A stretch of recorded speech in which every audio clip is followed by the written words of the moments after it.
All right. Hello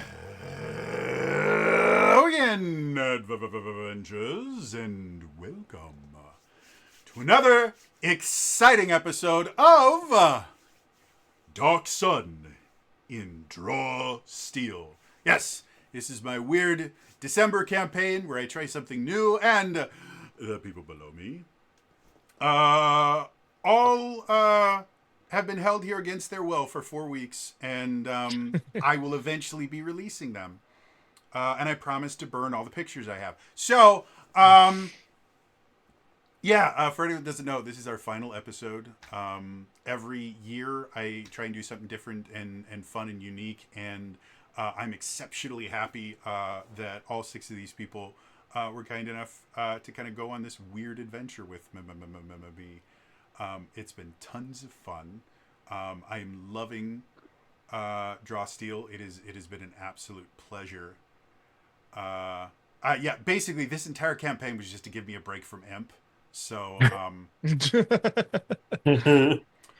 once I'm done with this, I have to start dealing with Imp again because he's in both of my D&D campaigns. Because I don't know, I have problems saying no.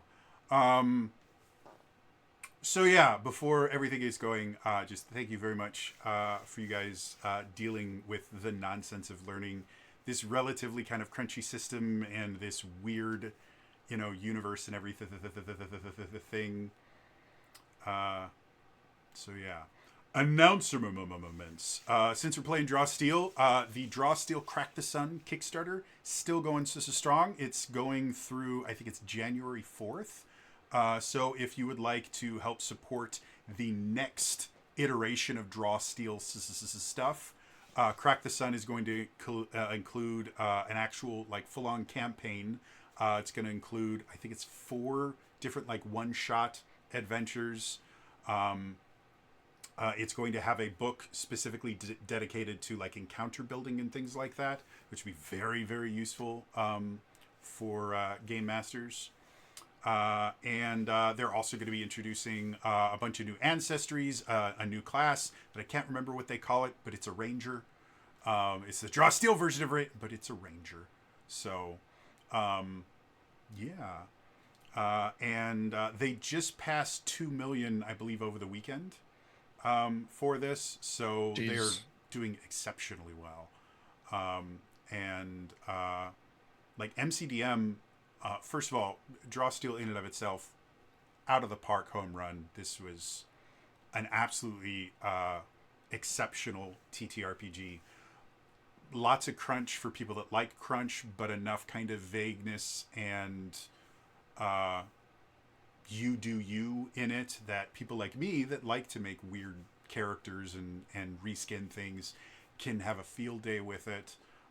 We were talking about before we went live. We were talking about how the movement rules in this are so incredibly useful, and this party in particular has gone to town with the movement rules and have really taken advantage of them as much as physically possible. And I think a lot of the victories that you guys have had would not have been possible if you couldn't just ragdoll around half the bad guys, including throwing a rampager into the guards. Like, so, Oopsies. yeah, very, very, very impressed with MCDM. I can't wait to see what they do next. And once we get into January and I'm no longer having to deal with the budget for December, I will probably be supporting that. No budget. Fun. Um, Other things going on in the world. There's not a ton. Like between Christmas and New Year's, basically retail stops selling things and starts just returning shit tons of stuff and hoping that people will use the money that they got back to buy other things. But for the most part, nobody releases anything new around this time. And so, actual news, like I did my final news show for my December, daily December thing. Uh, the RPG News Battle Map is what I called the show. And yeah, I had to get creative with a couple of the things in there to go. Yeah, these are important too. because I just had no news to talk about. So, yeah. I'm going to reiterate, just because we are past Christmas does not mean that retail lives, the retail workers' lives don't suck anymore. Return season is not fun. So please, if you go anywhere, whether you're going to a restaurant and you have a server, whether you're going to retail for whatever reason, please be very kind to the retail workers. They have been, some of them have actually been beaten. Like, this is a real thing. They did a study of it in the UK, and they found out it is significantly more dangerous to work in retail than it is to be a law enforcement officer. Let that sink in. More people were murdered on the job in retail. Not they died while working retail. No, people came into the store and murdered them than law enforcement. Jeez. Yeah, part of that was due to the fact that there's a lot more retail. I was going to say that's a stats number game as well. Yeah. However, when they actually did it per capita, I think law enforcement was like the I think it was like 7th or 8th most dangerous job as far as like mortality was concerned, and retail was like 11th. Like, it was barely off of the top 10 list.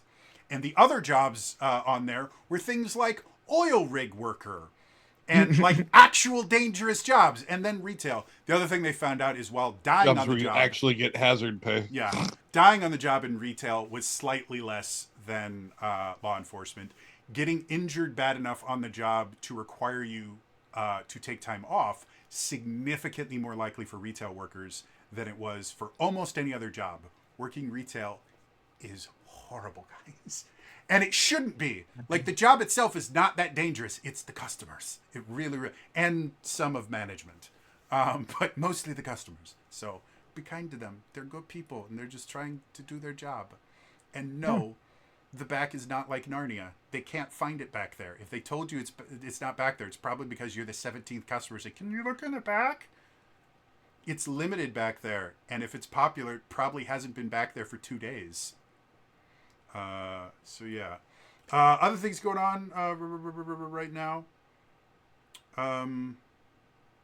Yeah, if you celebrate Christmas, I hope you had a lovely Christmas. If you're in the Midwest, I hope you enjoyed the snow. I think most of us got hit by something today, so that was fun. Yeah, I guess I could do that. If you forgot to get a gift for someone that you really care about, you should probably pick up Arthur's Guide to Magic and Murder, Book 1 of the Hemlock Saga, written by USA Today bestselling author Kiri Callaghan.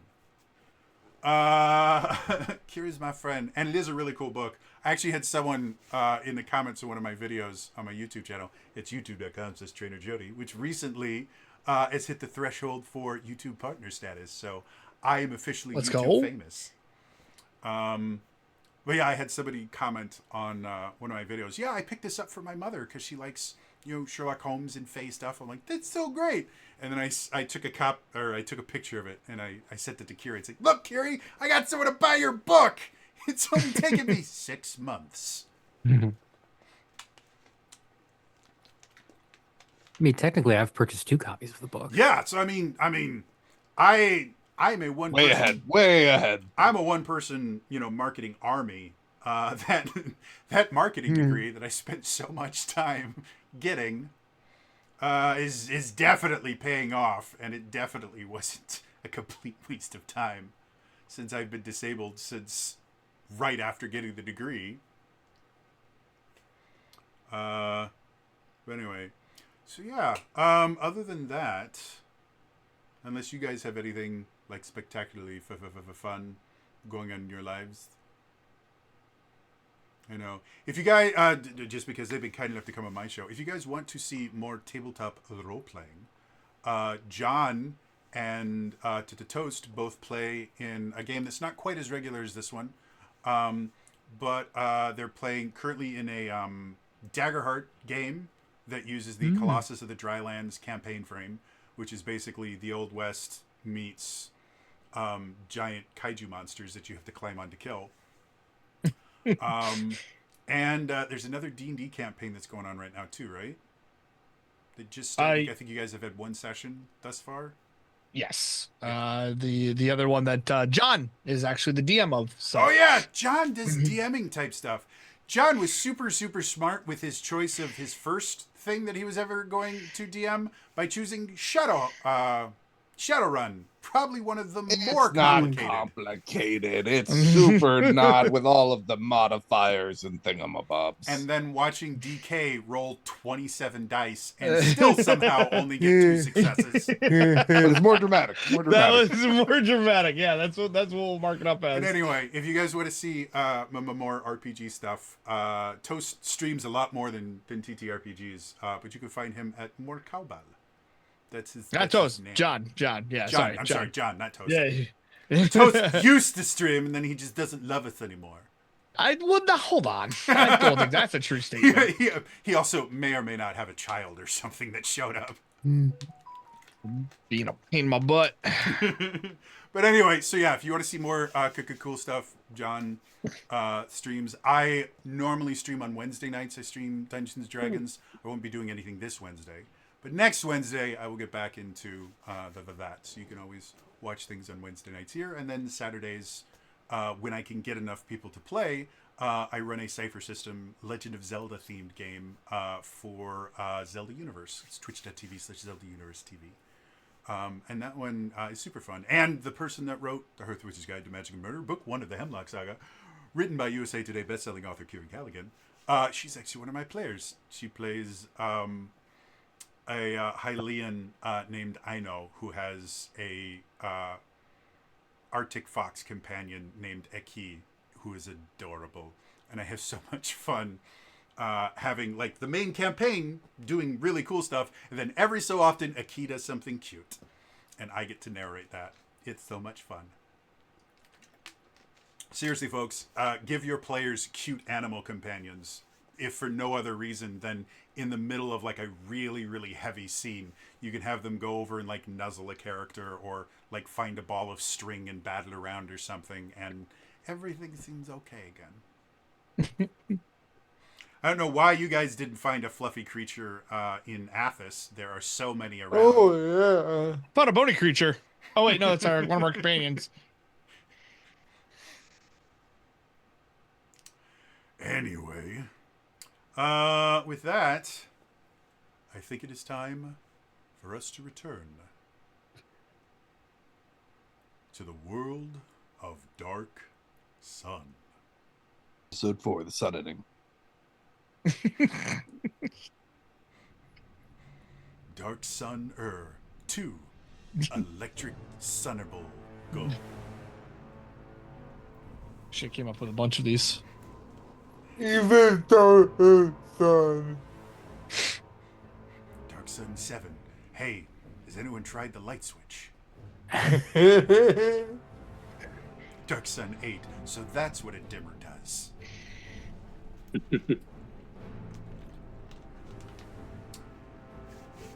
The desert world of Athos has been abandoned by the gods. Nature has been drained of its life essence to power the vile, defiling magic that is used to rule over the scorched planet. Now, the few places where humanity survives are the city-states ruled over by the nearly all-powerful Sorcerer Kings. In one of these cities, the city of Draj, the Sorcerer King Tektiktikle Praise him. rules with an iron fist. He forces his subjects to revere him as a deity, and he entertains them by throwing any dissidents into the gladiatorial arena. That is where we met our party. They were all thrust into the gladiatorial arena together, some by chance, some intentionally. Some fought for survival, some fought for glory, some fought to find answers. But now, they have all triumphed repeatedly and have found what they had all been looking for from the beginning, a way out.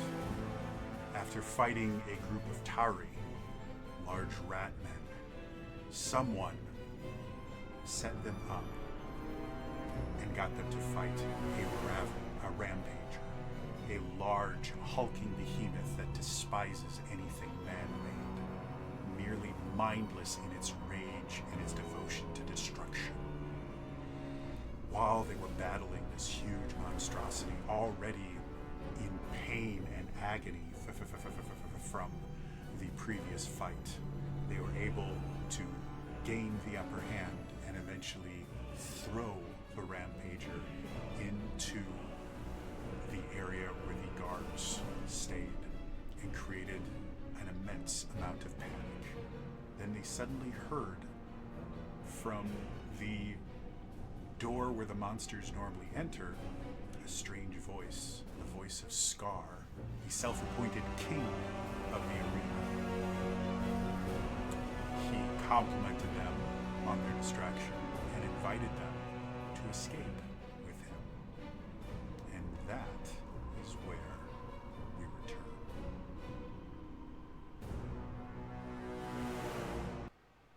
So, the last time we were here, you guys had just finished fighting the Rampager, remarkably successfully with how just beaten to death you guys were already. We found out hero tokens, very, very useful. Yeah. As a reminder to everybody watching, if you look at the channel points, which are free things that you earn just for watching, you will notice that you can use them to redeem things like hero tokens for the players' heroic resources, which is what they use to kind of power their various abilities. Or, if you really want to have fun, you can give me Malice, which is what I use to make their lives more interesting. They don't need it. No. So, yeah. So while you guys are doing that, you were able to deal with the Rampager. You didn't technically defeat them by killing them, but you did complete the encounter. And that means that we get to interact with another system that's built into Drawsteel, which is called the title system. Effectively, if you do something amazing, you can be given a title. And there are many titles that are already in the book. They also give you kind of guidelines if you want to create your own titles. But effectively, they give you benefits based on the actual actions that you guys have done. So, after defeating an incredibly powerful monster, you guys have now earned the title of Monster Bane. And the way that titles work in Drawsteel is due to the fact that most titles are going to be things that multiple characters can earn. Titles will have like multiple different effects that each individual player can kind of choose which one they think applies best to their character. So for the Monster Bane title, all of you guys can choose one of the following three effects. The first one, it's called Beast Bane. Creatures with the animal keyword take a bane on strikes made against you. Very useful. Basically, any animal has a -2 to any attacks they make against you. The second one's called Monster Soother. You gain an edge on tests made to calm or tame non-sapient creatures. For those of you that want to have, a pet Rampager, might be a nice way to go. I'm not going to say it's possible, but That seems like a setup. if y'all want to try, go for it. And then the final one you can choose from is called Monster Trophy. You decorate your equipment with a trophy from a creature you've defeated. While the trophy is visible, you gain an edge on tests made to intimidate sapient creatures. So effectively, if you've ever played Monster Hunter, you get to be a monster hunter, and then you get to brag, hey, see this? Yeah, you may have found yours in the dirt. I found mine after I took it out of the dead corpse of the creature I just killed. You sure you want to argue with me about this? So,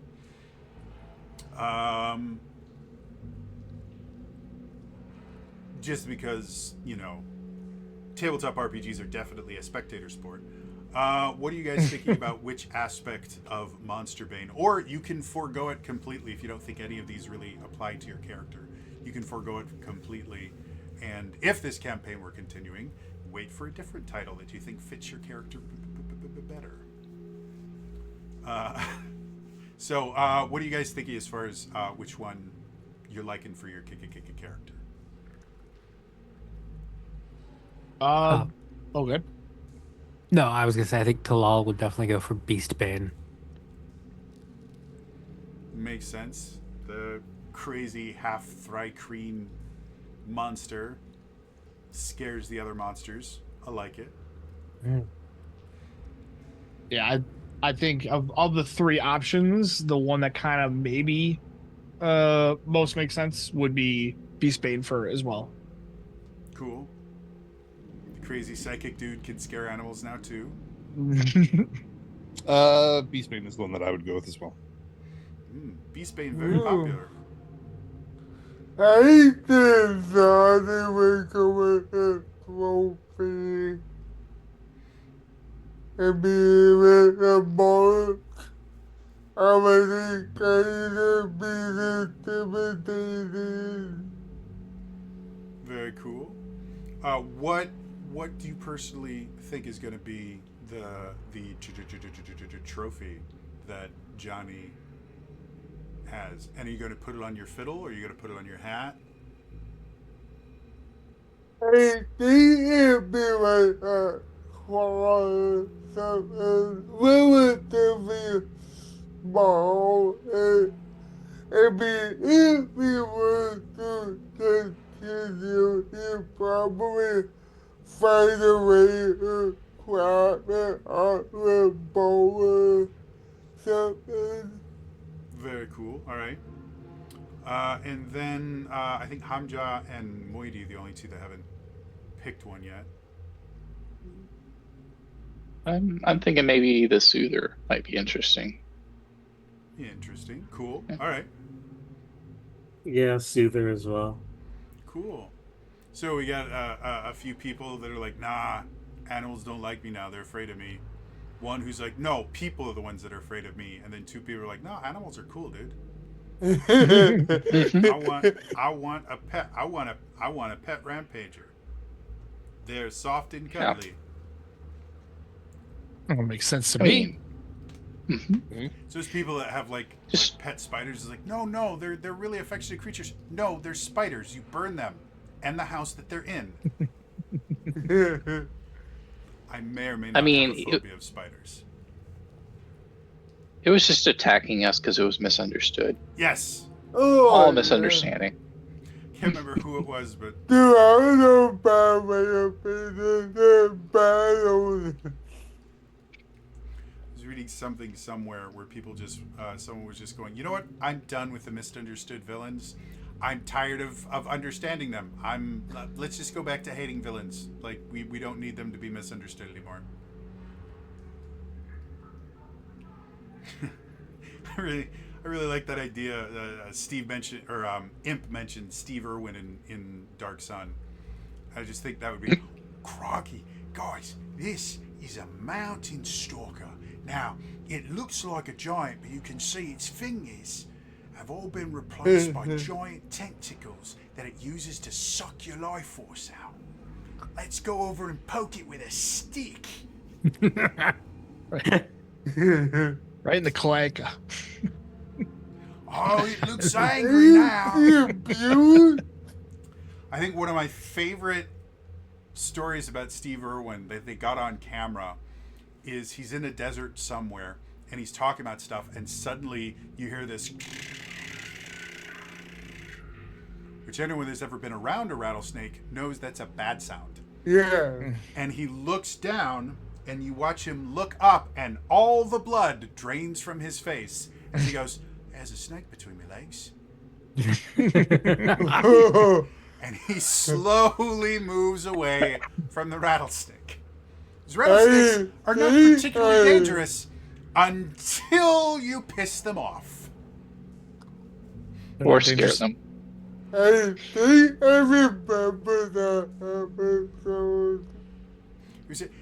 I think it's the only time I've ever seen Steve Irwin scared, which kind of leads credence to the idea that rattlesnakes are terrifying. Like I grew up in Arizona, we had them everywhere. Like the national, what was it? I think it was the baseball team I know at least is the Diamondbacks, which is a type of rattlesnake, and yeah, anytime you.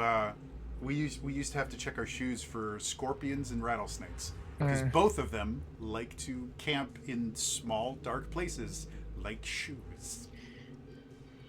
And to be perfectly honest, the rattlesnake technically was the safer option because they're not small, and so you theoretically would probably see a rattlesnake in your shoes. However, scorpions, the dangerous ones, are tiny. The smaller they are, the worse. Yeah, the smaller they are, the more venomous. And you won't see them until they're stinging you repeatedly. Anyway, so now that we've done that, as you guys exited from the arena, you came to a part of the arena that you've never seen before. This is the entrance that the monster tamers bring the various monsters through. And for the most part, as you guys are walking, your Scar is really not speaking with you a whole lot. He's just kind of motioning for you guys to follow, and he's bringing you through this very kind of unkempt tunnel. You can see like scratches and gorges kind of carved into the wall from the various creatures coming through here. You can see like acid marks and other things like that. It's obvious bad things go through this hallway. And eventually, you are all brought to a new location. So, What does it say? you guys should recognize this map because you've been here before. However, if you zoom out, you should see a new location that there is an opening or an area that you can see. And if not, if you can just drag your tokens to right where my mouse pointer is, it should be in kind of the lower left-hand part of... Yep, someone else is clicking on it. Just drag one of your It's tokens. not letting me drag because there's a wall. I can delete this one and try to drag from Yeah. the character, maybe? Yeah, So- you have to delete the tokens you already have there and then You drag find a it? new one. Hey, Can what's up you- your battleship? Can I'm you here. Click and ping the area. Here's a ping. Ah, There we I go. found my friends. So specifically in this place, you don't want to go in this room just yet. Oops. Oh. But specifically right here, this is where you guys are going to be entering. Fun fact, I have never actually done the thing that you guys are doing, so I actually don't know where you appear in this location. Oh. So I'm just guessing because this makes the most sense, but... Isn't that all we're doing in TTRPGs anyways? We're just making it up. So, I see three Keeping people, one more time. Yep. I wasn't zoomed out enough. blinking again. again.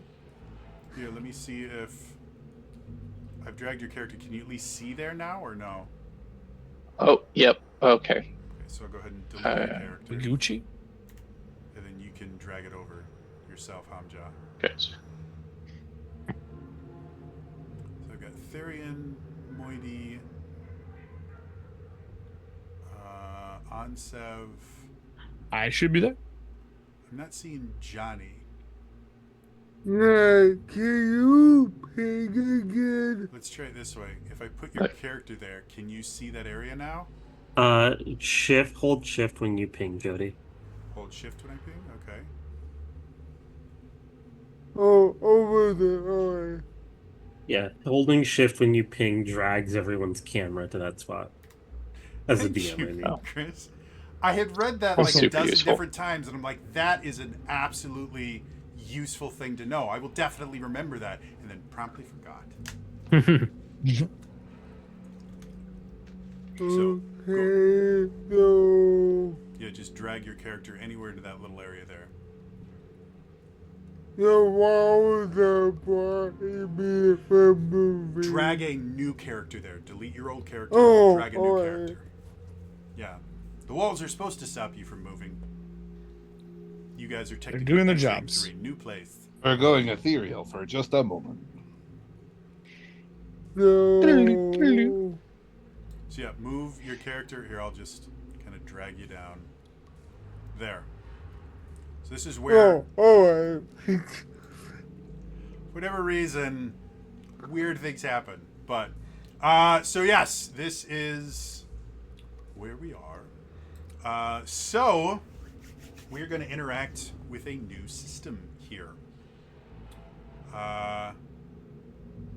One of my absolute favorite things from 4th edition was this thing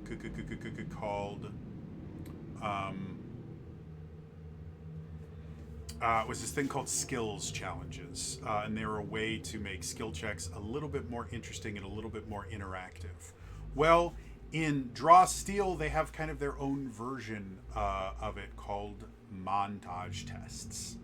And so what a montage test is literally that. It's something that if we were watching this on a television show or a movie or something like that, as opposed to watching the characters do every single thing, you'd see a little montage of the more exciting parts of their journey or the thing that they're building or whatever it is. And you just see these little kind of vignettes of what happens over a longer period of time. Well, for this particular adventure, we are going to have you guys do a montage test to attempt to escape from these slave pens. So the way that a montage test works, you have to get a number of successes before a number of failures. For this one, we are going to give you, we're going to call this a moderate difficulty test. So you guys are going to need to get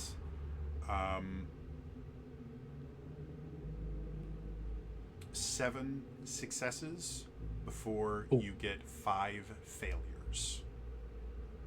So that's the basics of the mechanics. Is I'm going to describe scenarios to you. One of you, or sometimes multiple of you, are going to say, hey, I have a solution for that. You're going to make a test, and based on what you're doing, I will decide what the difficulty of the test is. Now, in a more kind of traditional TTRPG, the way that you would kind of choose the difficulty of the test would be, oh, the DC gets higher.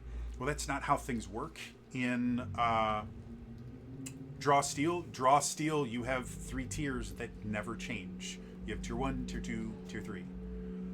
So the way that easy, medium, and difficult tests work is the tier that you roll will have different effects. On an easy test, a tier 1 roll will give you a success with a consequence. So you'll get what you want, but there'll also be something bad that happens.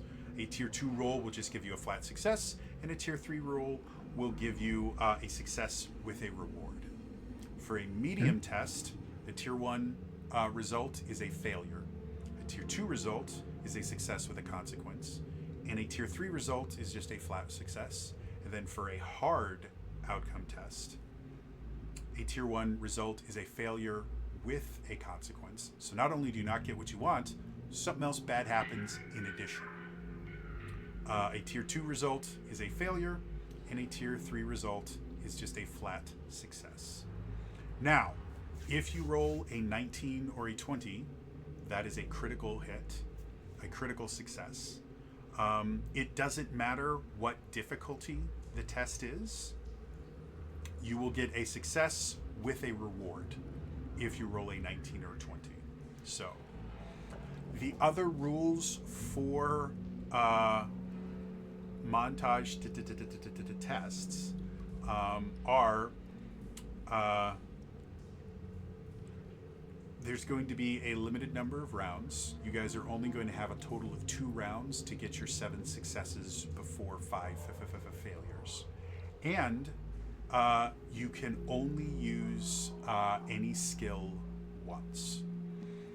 The idea behind it is for this montage test,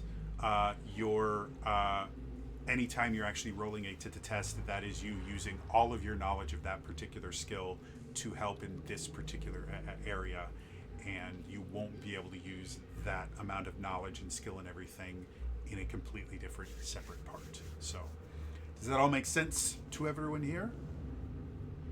I think so. believe so. We'll see once we start rolling. That might be a different story then at that point. So Yeah, you're probably gonna have to repeat some of that somewhere along the way, but it sounds right. My Well, brain. as do most things when you're playing TTRPGs, it makes a lot more sense when you roll it. actually do it.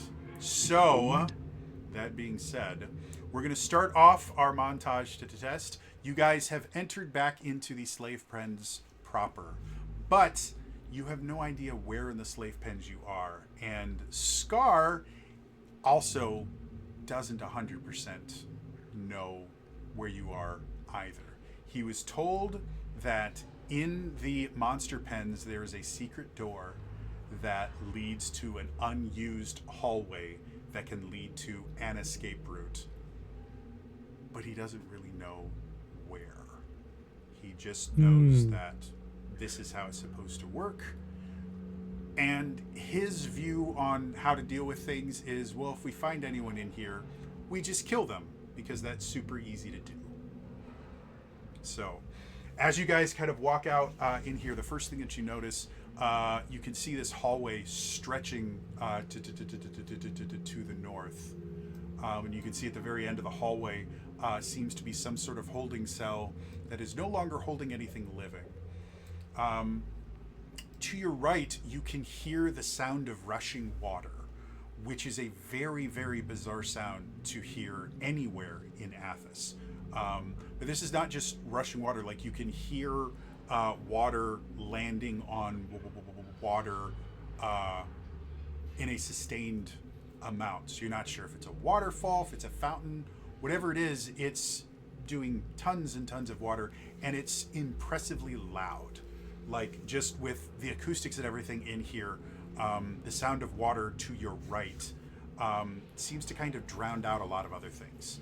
To your left, you can see a room that looks relatively well furnished. You can smell kind of the scent of incense from in there, and you can also smell what you think was the remnants of an actually well-cooked meal.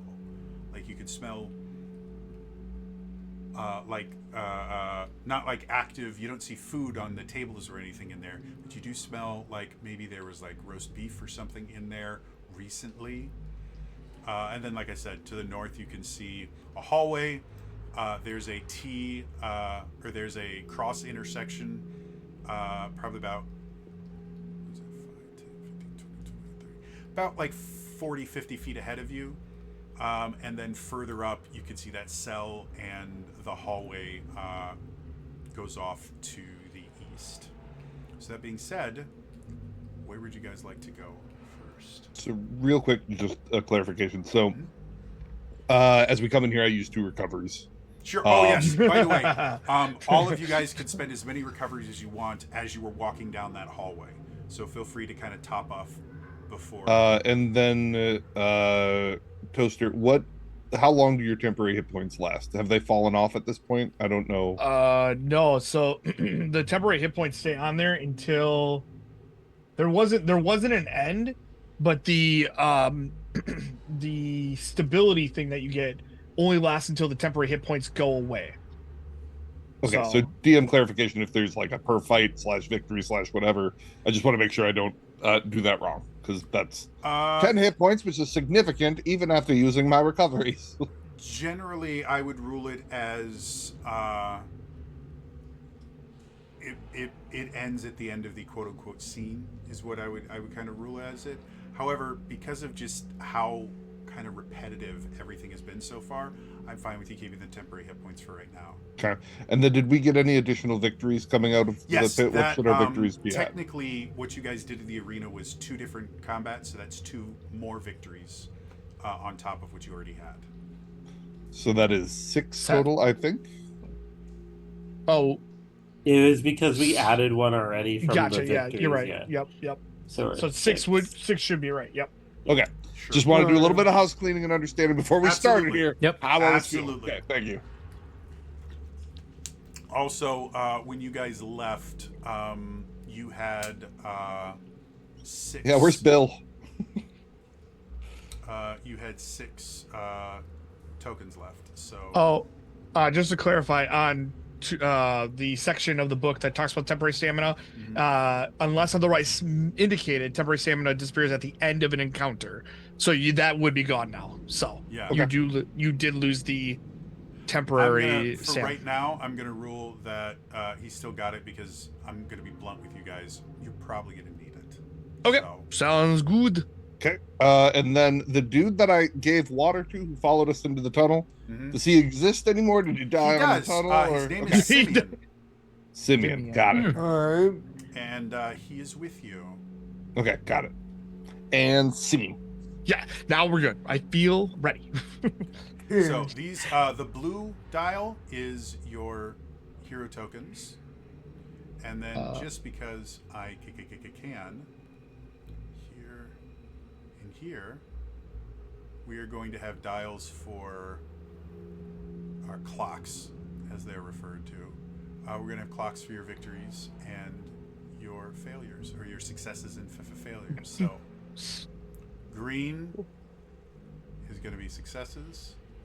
Red is going to be failures. Now, because so much of this place is not defined yet, I'm just going to put them in a spot that's And we can see. that you guys can see, Yep. and they will kind of follow you around as you go. So right now, 0 and 0, and like I said, to your left, kind of a cozy room. To your right is you hear water, and then ahead of you is stuff that you don't know about. Where you want to go first? So before we make a decision, I'm going to turn towards Simeon and just say, just ask, are you okay? Does any of this look familiar? Have you ever come through here when they dragged you out? No. This is Simeon, by the way. I'm as confused as you all are. I insulted the announcer, and then I blasphemed Tectitictile, and they left me out there to die. I've only been in the slave pens for a few weeks, and I've only ever been in the slave pens and then in the arena. Oh, okay. Well, you were thirsty. I hear water that way. Do you want to go take a look and let us know what you see? Yeah, sure. Good luck, Simeon. Yeah, I was gonna say you're sending him on his own. And he wanders off. Oh no. Well, that man is dead. 100%. Oh, you know what? I will go follow and keep an eye on him from a safe distance. Look, we got a hallway. If he gets eaten, we run. I love how you had like the notion to save the man from thirst out in the middle of the field, but as soon as he's in here, he's like, "Ah, you're on your own. Bye. See No ya. one Good said luck." Varian was a good guy. He's just a guy. He's just a thirsty guy. He's just a thirsty guy. So, as you kind of follow in, you eventually notice Simeon has stopped coldness to tracks because there is a guard standing there that has noticed him and has an arrow trained on him. I'm going to, since you mentioned that you were kind of following Sissa slowly, I'm going to give you the choice of attempting to kind of come in sneakily or kind of just go in and do something. So how do you want to approach this situation? Mm, Round I- one mm, is going to be our first test. um, since Talal has no weapons or anything, and she's just a little girl. Just a little girl. guy. Just a little person. A little guy. She is gonna like wander in and go, hello, hello, can you help me? I'm lost. I'm looking for my parents. All right. Do you have a skill that you want to use as part of this? Um,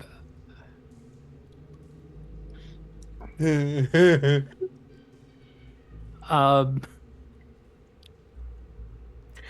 I'm not trained in any particular skill that I think would be helpful here. All right. Well, we're just going to call this a presence check. Oh, huzzah. My presence is -1. All right, vulnerable needing help presence check. Let's go. Perfect. There's nothing that could go wrong. I God, mean, it all went wrong. so that's a total of 6. Okay. All right. Yes. So, I You get guess a party member I should early. mention this beforehand. For right now, I think I'm going to want to give you guys, or tell you guys what the difficulty of the test is before you attempt it. So I meant to say that. However, I think you could probably figure out that this probably wasn't an easy test. No. This in particular, I was going to call, because of the uniqueness of it, I was going to call it a medium difficulty test, which a tier 1 result for a medium difficulty test is still going to be a failure. So we are going to increase the failure count by 1. I hope you feel that you are setting us behind. What did we got? 5? We gotta get 7 You before need 5? 7 successes 7. before 5 failures, and you have 2 full rounds to get. Could have just let the man get shot, and we would have known that's Yep. not the right way. Yes. I didn't realize that was starting already. I regret my choices. I reap what I sow. I sow what I reap. So, what I deserve. as you come in, you go, "Do you know where my mama is?" The guard recognizes you and goes, "You're that freak that ripped apart those Tari." And an arrow goes and strikes you right in the shoulder. Let's say you take 5 points of Jesus. their equivalent of piercing damage, and he starts. He takes a horn off of his belt and starts blowing it. I would like to leap at him Okay. and rip the arms off of him. Because if he doesn't have arms, he can't blow his horn. So, for this round of the montage test, you have taken your action. And you are currently, like, all of this stuff is happening almost simultaneously. Like, he lets it off and immediately brings up the horn to his mouth. So you're still dealing with the arrow before anything can act. The rest of you hear a little bit of a horn, but the sound of whatever that water feature is so loud that it seems to be drowning it out. But it's very obvious to the rest of you. You don't remember Talal bringing a horn with her, nor do you remember Simeon having a horn. So, what would the rest of you guys like to do? Who else would like to interact with this? What? That does not sound like something that he would have tooted. Tooted? That's what I'm gonna go with. I'm gonna go take a look, just make sure everything is going okay. There's no troubles. He's not getting into any fights at someone at the pool or anything like that. And I'm just gonna start heading this way to see what the commotion is. Okay. So as you come in there, you can see this Oh, guard Jesus. there. And he's blown it, and he sees someone coming, and when he sees it's you, you watch as his face kind of drops a little bit. You can see he's starting to pull another arrow from the waist quiver that he has, or the hip quiver that he has that he's starting to drop back. What would you like to do? So my little friend is on them right now, correct? Like, are you grappled on or no? No, No, I not yet. He literally Not yet, okay, just okay. gotten hit in the arm, so he is literally Okay. right here. I would like to attempt to choke the individual. Let me see if I can try to find it in my main actions. Apologies, so you guys can read it. There we go. Basically, I deal a little bit of damage, and then they are slowed unless I roll high enough. Then they are restrained. So I'm going to attempt to pull them towards me. Okay, so with this being a montage test as opposed to combat, we're not really going to be dealing a whole lot with like hit points or anything. Like you guys will take hit point damage or stamina damage. I mean, simply because it's a resource that you will slowly kind of lose as you go on. But as opposed to thinking of it as like a tactical combat, just really describing kind of like a narrative sense how you want to deal with this problem, and then depending on how you describe it, I will pick easy, medium, hard as far as how difficult that's going to be. And then if you succeed, the thing happens. We don't worry about how many hit points or stamina they have or anything. It just what you described happens. Does that make sense? Okay, that works for me. If what I'm getting from this is you want to basically like your lack of faith upsets me. Am I getting the right feel? Yeah, well, it might be a little dependent on like the roll. So like if the roll would have been a 17 plus, I would almost feel like I would want to like hold them in place, like hold their arm from moving, or like, I guess it's a choke. It's not, never mind, it's not kinetic grip. Yeah. Basically the Darth Vader, you find your lack of faith disturbing, so. I find your lack of faith disturbing. Question for you, because my clarity or my heroic resource is based on rounds of combat, and whether or not I roll a d3 at the beginning of my combat phase. If this being my action, should I roll a d3 to see how much heroic resource I get, or no? No. If you look at your class, Yep. because you are talent, right? Correct. Yep.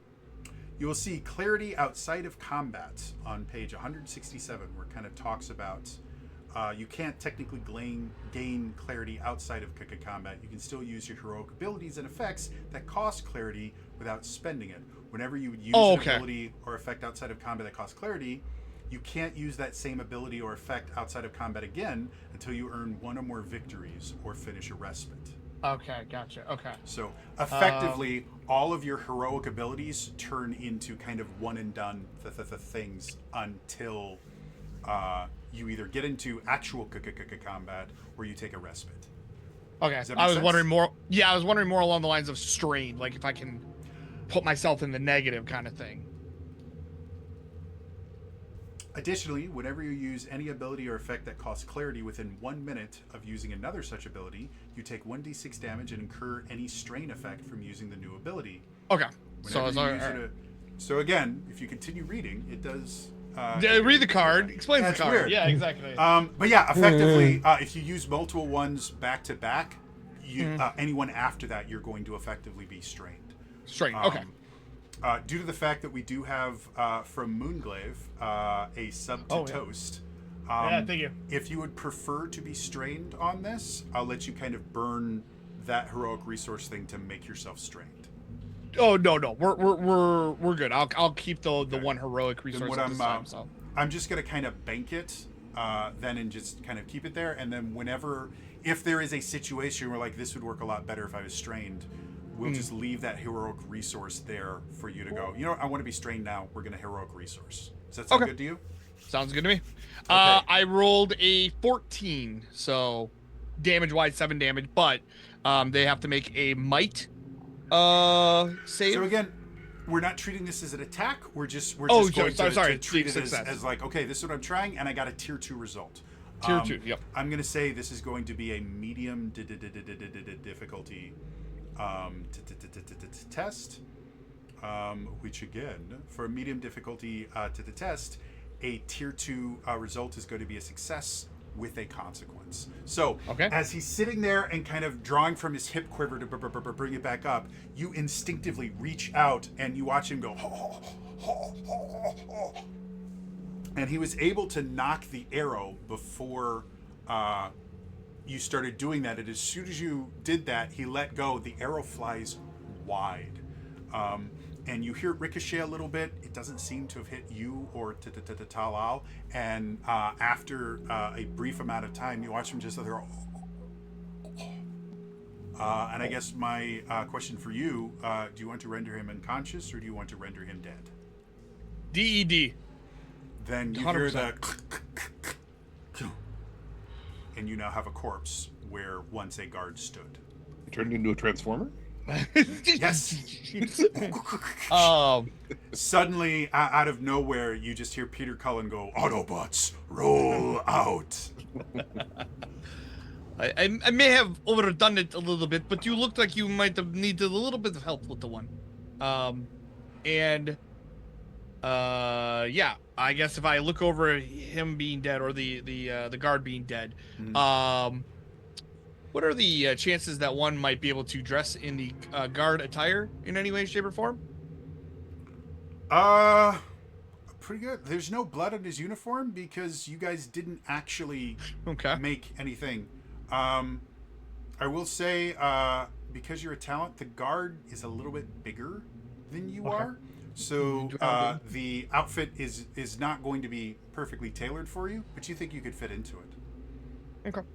Yeah, I would take the next couple minutes then, de-dressing him or undressing him, excuse me, and disrobing. Thank you. That's the word I was trying to think of. De-dressing him like a church. And I will go ahead and try to fashion it on myself to try to look like the guard then at the Sure, point. yeah.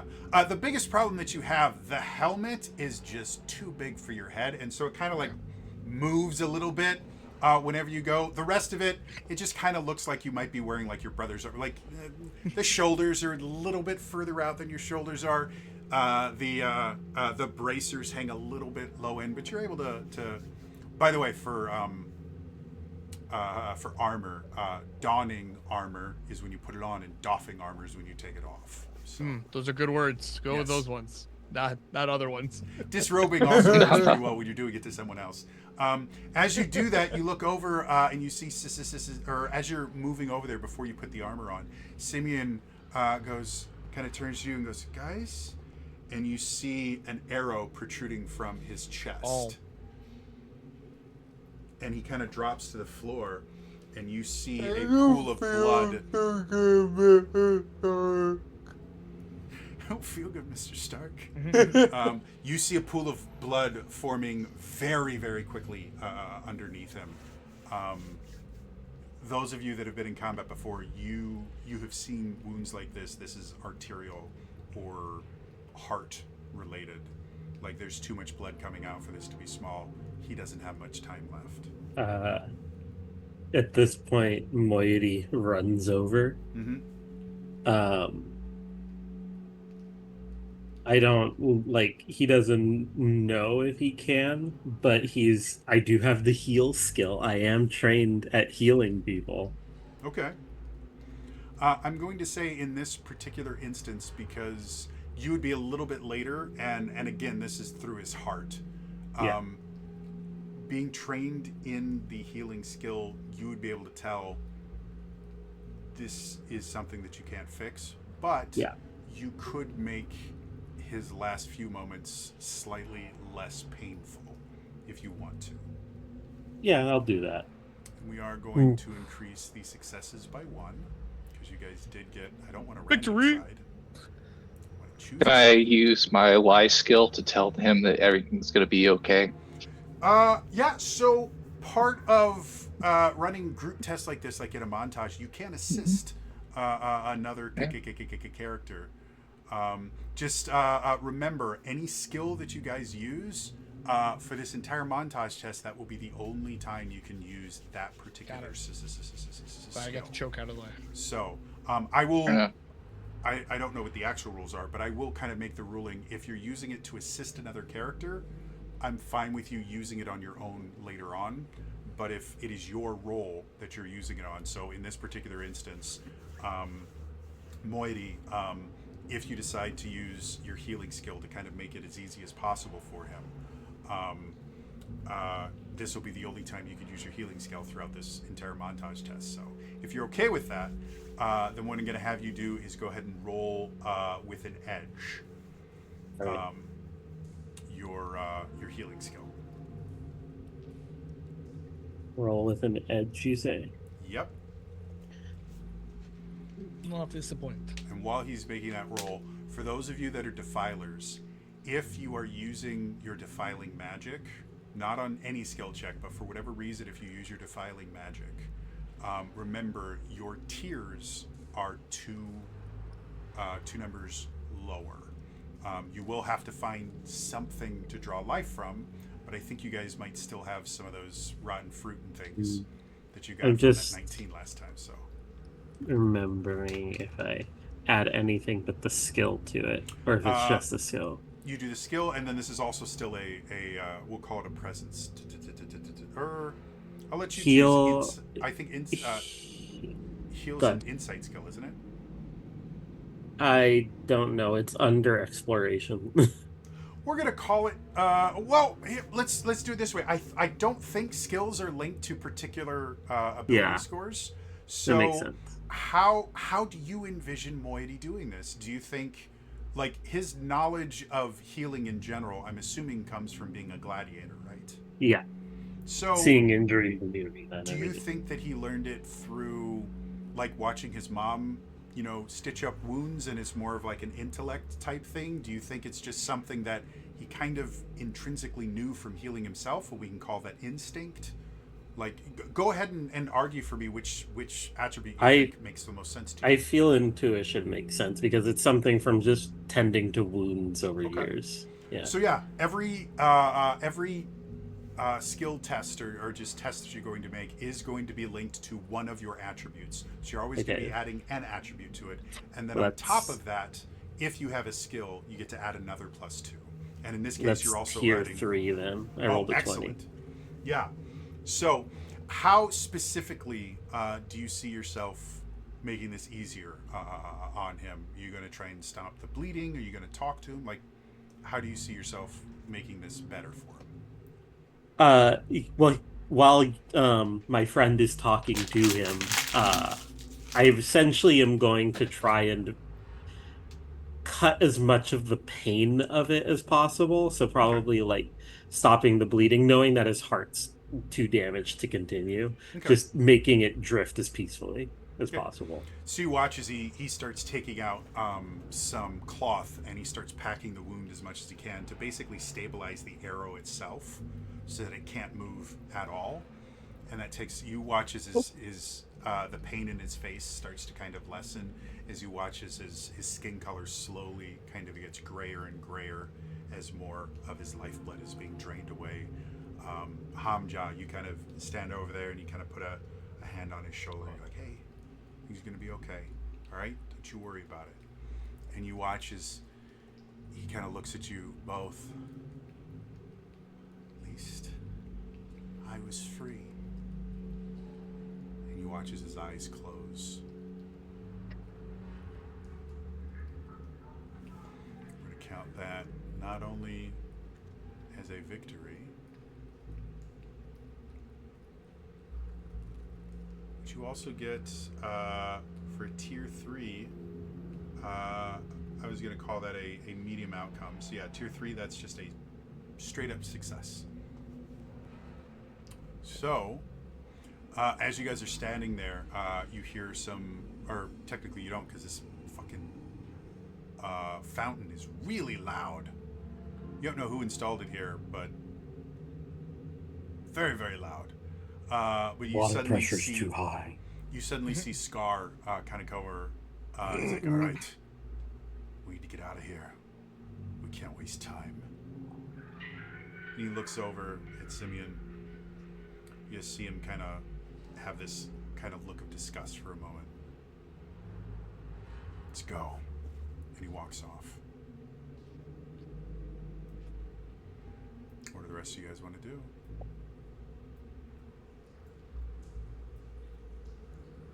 Which way did he walk off to? I might have missed the ping. He is going to be.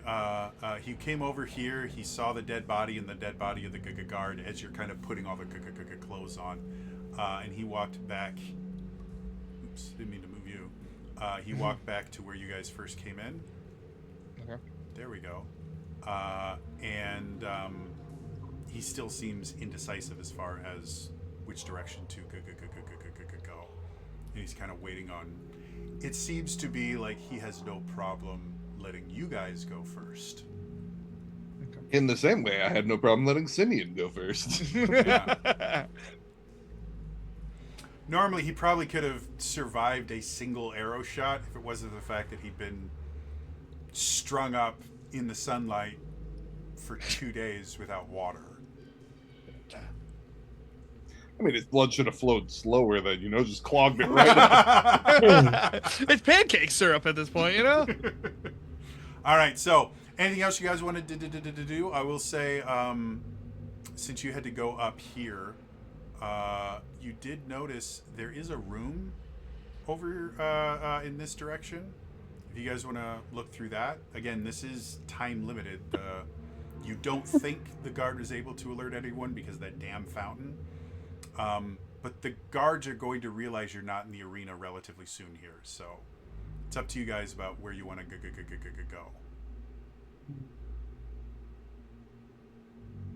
So do I see on the far nice place, do I see like a wall on that side at all or no? From outside, you can see effectively a partition. Okay.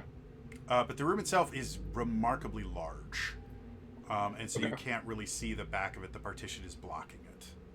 Okay.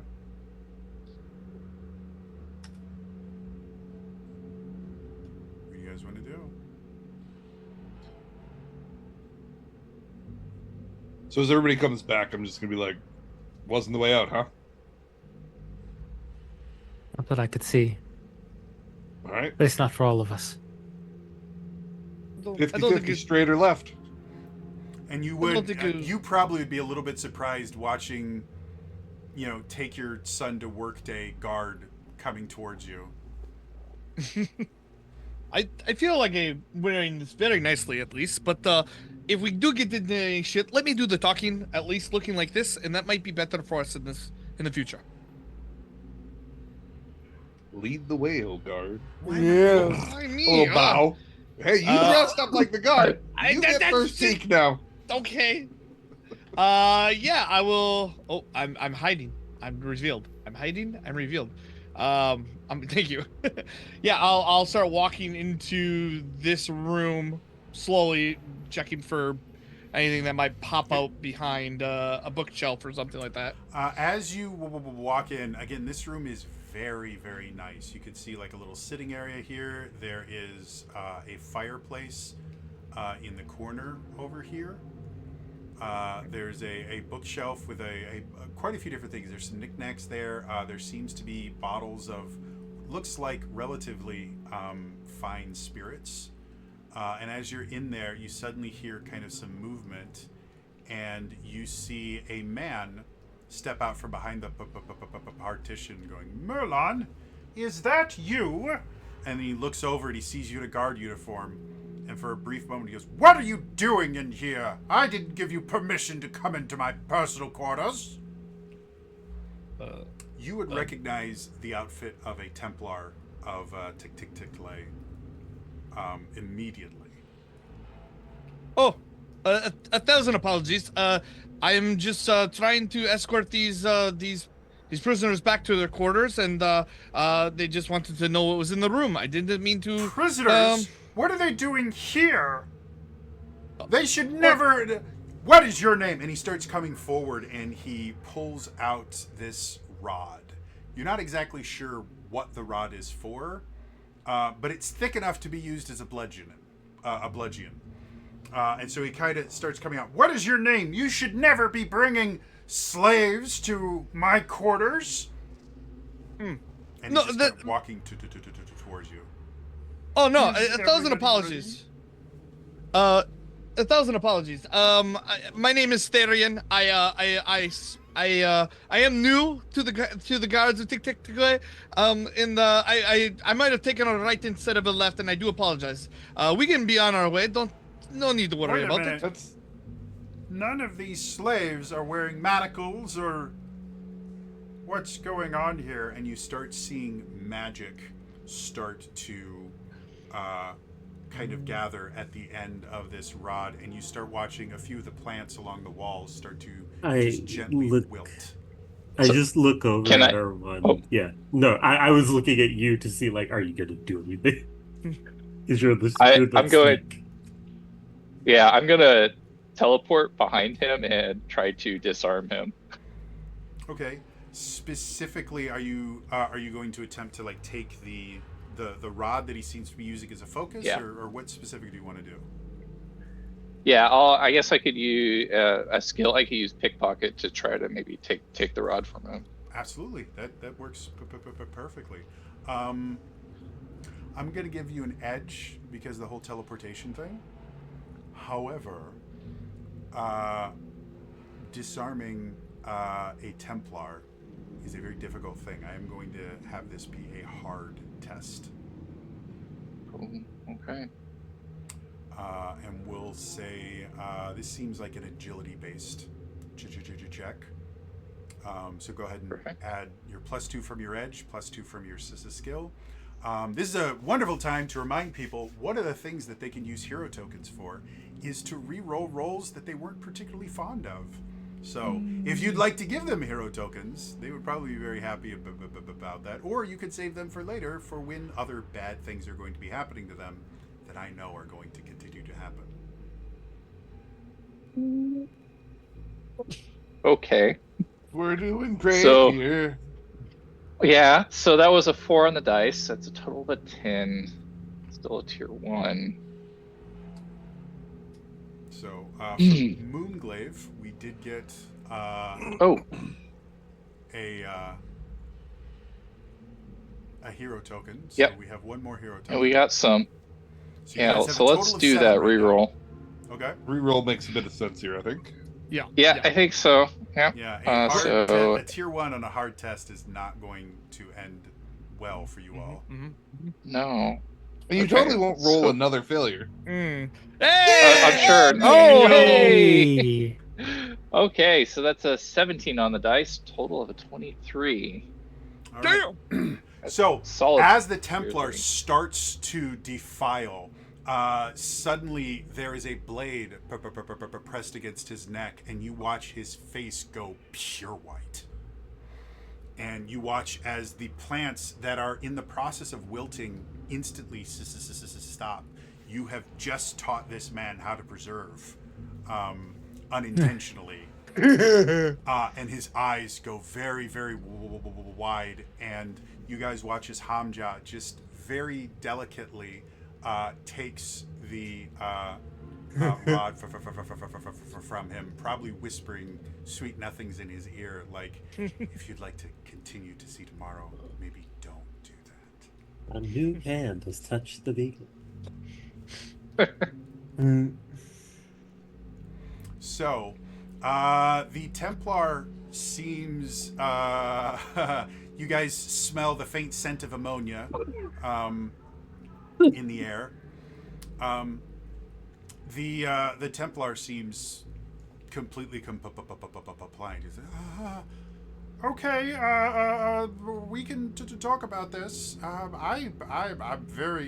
always thought how they treat you slaves is just horrible. How about we talk about the way out and how we get there? Well, there's a passageway to the arena right over there. You can't miss it. It's really simple. The other way out. I mean, do you mean through Tiktiktale's palace? I mean, if you wanted to meet How did you come to work today? through Tiktiktale's palace, I'm not a prisoner here. And what can we expect out that way? Oh, probably 3 or 4 dozen guards. I mean, I run the slave pins exceptionally well, as I can. while completely abhorring this entire process. And, but there are many other Templars that live in various places in the palace. And as Hamja gives him a little bit more encouragement. Oh, you mean the other way out? Other way. Heard rumors that there's an exit to the sewers. It's where we throw the dead bodies and other garbage. Yes, that way. Lead us that way. Show us where not to dump your dead body. I mean, it would look very awkward to be walking through the halls with a knife at my the throat. I could draw you a map. You know, you could escort with me, and then we could escort the prisoners together. Yeah.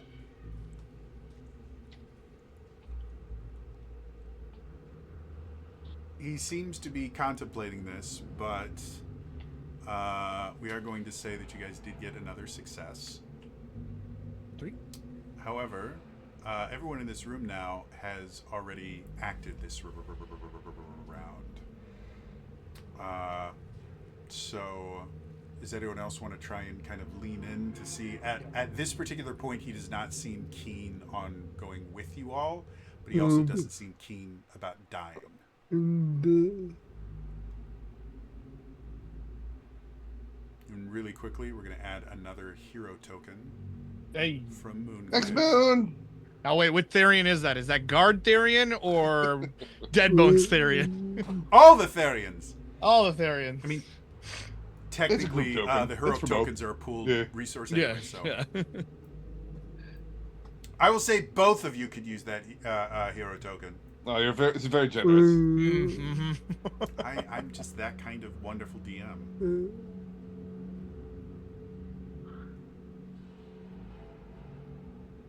Now, will he be considered a bother of the NPC? For your new Intimidate thing, like that would 100% qualify.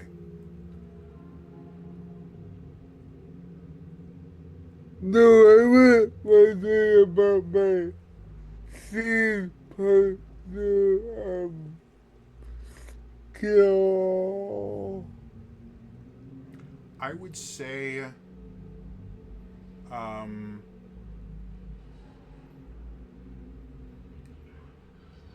would consider him an enemy as opposed to an NPC. Like he's.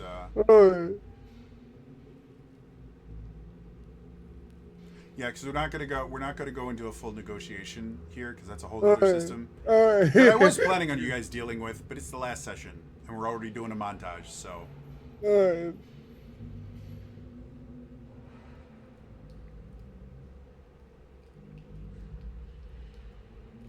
So I'll say that Maybe I will try to intimidate him. all right.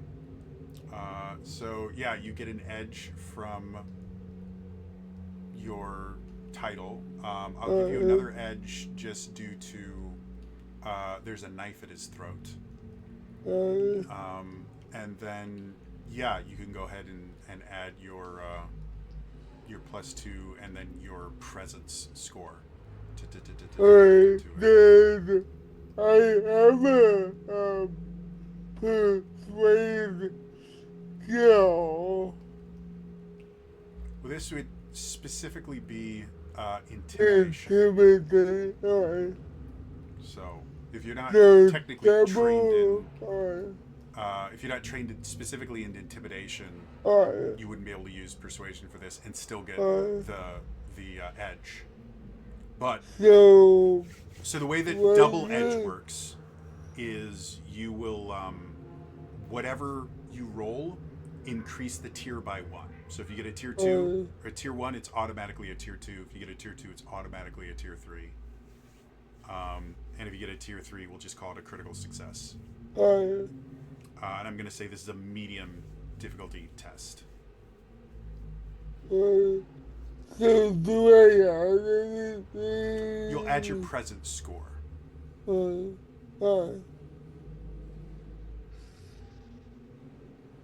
So I rolled a 19.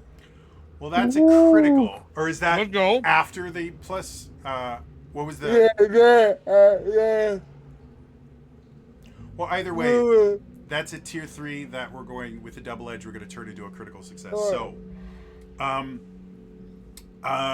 Templar goes, yes, that seems like a perfectly adequate. That sounds like a fantastic idea. By the way, his name is Petrucci, which is 100% not the name that I gave him. This is an actual character in the lore of Dark Sun. Petrucci the Templar. Maybe it's Petucci, but Pehtuci. I like Petrucci better. Stanley Petrucci. That's where I I was mean, going. it was a 90s thing, so he was at the height, you know? This is my cousin Vinny Templar. Do I look funny to you? Sorry, wrong Joe Pesci. Wrong Joe Pesci character. So he goes, yeah, that sounds like a great idea. Why don't I lead? That sounds like a fantastic way to do this. Yeah. So, you guys now have a Templar escort.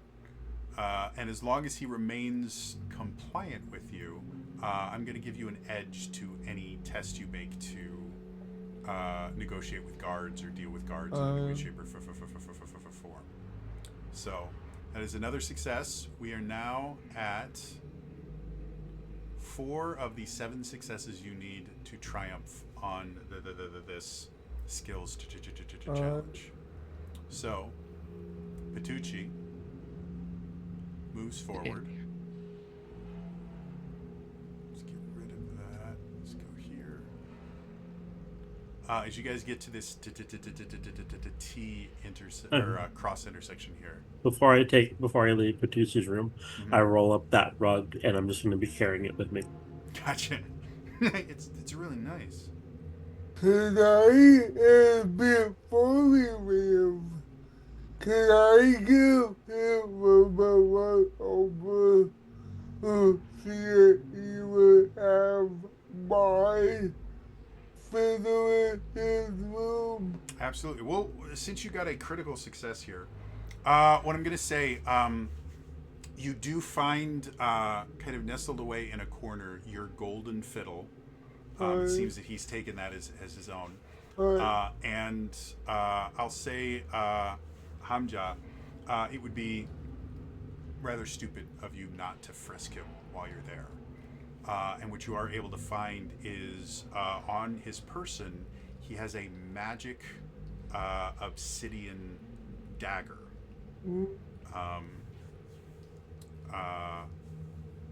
It's called Blood Wrath. I don't know how you guys would find out, but it's called Blood Wrath. And so if, since you do have a cloak and dagger kit, if you use that anytime you do damage, you can add an additional 2 points of fire damage on top of anything else that you do. When he frisks him and he takes it, not Blood Wrath. Yeah. Don't worry about it. It disappears in his cloak. He's just like, no, Blood Wrath, my favorite dagger, which does an extra 2 points of damage. This is my favorite thing. That is my very favorite dagger. I got that at Tiktiktiklaycon. It's even signed, not by Tiktiktiklay. It's actually signed by the guard that threw me out of the room when I tried to approach Tiktiktiklay for an autograph. And the signature is really just, I mean, he hit me in the nose and I bled on it, but it's his fingerprint. So I think that's a signature. It raises the resale like a lot. Oh yeah. So yeah, as you guys start going, you get to this area, and Scar kind of pokes him in the ribs with one of his swords. He goes, "What's over there?" That's the monster pens. You don't want to go there. There's lots of really bad things in there. We should just continue going north. Or isn't that where the guards are? I mean, yeah, but Where is the place you dispose of the bodies? Do it, or Scar's going to disembowel you. I mean, we go up, and then there's the dining hall, and then on the other side of the dining hall is the sewer. This wasn't my idea. You're the ones that want to go all the way there, and the way that we get there is we go through the barracks, and then there's gonna be lots of guards. There's really nothing I can do about this. Someone told me there's a secret passage in the monster pens. There are monsters in the monster pens. Who cares about a secret door? Then we're going to the monster pens. I think this is a really great idea. Yeah, fantastic.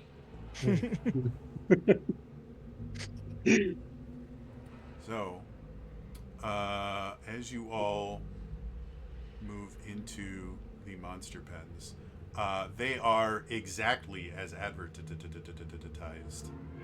Pens with monsters. Yeah, you can see some. But waiting pen.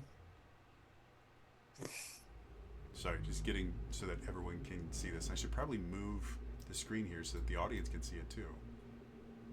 So as you guys go in here, you can see in this pen specifically, you can see a bunch of Thri-kreen that are in there. In this pen, there are a group of creatures called Howlers. Howlers are four-legged beast creatures that have this ear-piercing howl that can paralyze its prey every so often, and like rows upon rows of teeth. In this one up here, you actually see a few creatures that are called Dunestalkers. They're kind of almost praying mantis-looking style creatures that their carapace is kind of the color of desert sand, and they're known for being exceptionally swift, and not many people survive encounters with them. And then in this one, you see a pair of mountain stalkers. Which mountain stalkers are kind of a forced hybridization between giants and some other kind of eldritch-looking creature. They have kind of the stature and the build of a giant, but their fingers are replaced by these strange kind of tentacle-like appendages that they can use to kind of drain life and attack you. And they sometimes use them as almost like a cat of nine tails to kind of whip their prey. They're exceptionally dangerous. So, that being said, what would you guys like to do? You said the ones with the cat of nine tails. What do they look like again? They're basically giants that have kind of like purplish gray skin, but their fingers are replaced with tentacles. Okay. And then there were like the Howlers, which were like wolves almost. Kind of. They're quadrupedal creatures with very, very long mouths. They kind of look like a combination of dog and like alligator. I go up to one of the Howlers. Well, I guess I've acted this round already, huh? Mm-hmm. So Okay. the people that haven't done anything this round, I think, is just Therian, right? I think everyone else has taken it to turn. I didn't know if sending my boy to his death counted. So okay. So at first, If you haven't I'm gonna, made a roll, okay. then you haven't done anything. So at first, I'm going to glance in this first room. Can you describe what I see in this thing? Absolutely. This room down here is the quarters of the animal handler. You don't currently see anyone in there, but you do notice there's some sort of bag down here by the bed. and then this here is a closed wardrobe. So if you want to look through those, you can. I would love to. I'll go to the bag first, and I will look specifically for any bear traps that might be nearby, and then I will look in the bag.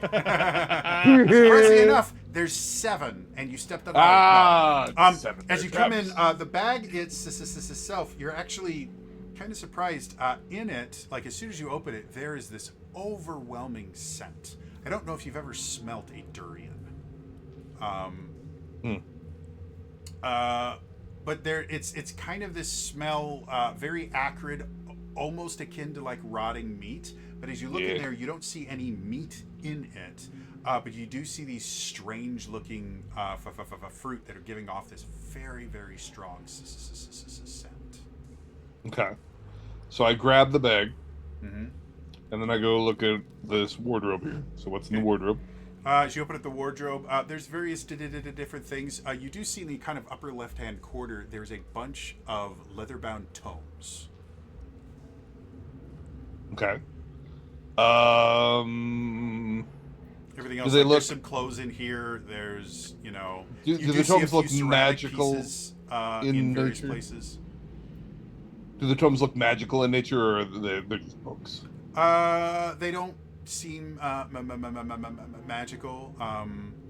They look significantly more akin to like journals Okay. or other things like that. I'm gonna leave those because I don't think he'd be interested.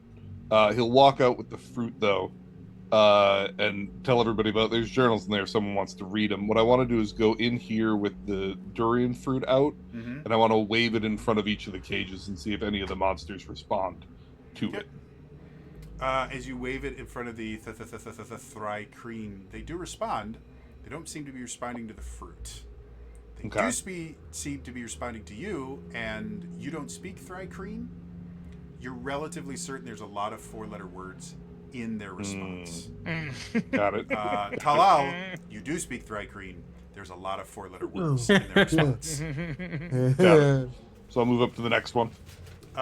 Define next one. Do you want to go Mountain Stalker, Dune? Mountain Stalkers. Okay. As you kind of wave it in front of the Mountain Stalkers, they kind of look at you, and you start to feel like slightly lightheaded for a moment, but they don't seem to care about the things. So we have Dune what do we got Stalkers left? and the Howlers left. Okay, let's go to the Howlers. Okay. As you go to the Howlers are kind of,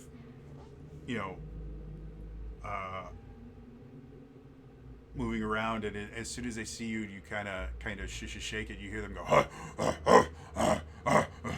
and they start kind of moving towards the cage door and kind of banging against it. Okay. Can I discern if they're interested in eating me or the fruit? Like if I take one out and I kind of wave it near them, am I able to see if they seem follow the very fruit? interested in the fruit itself, Got it. which is interesting because, as far as you can tell from their teeth, they don't look like they're omnivores. Okay. I guess I'll yell to the folks back there. If we want to search one of the pits, these folks seem to be interested in this fruit.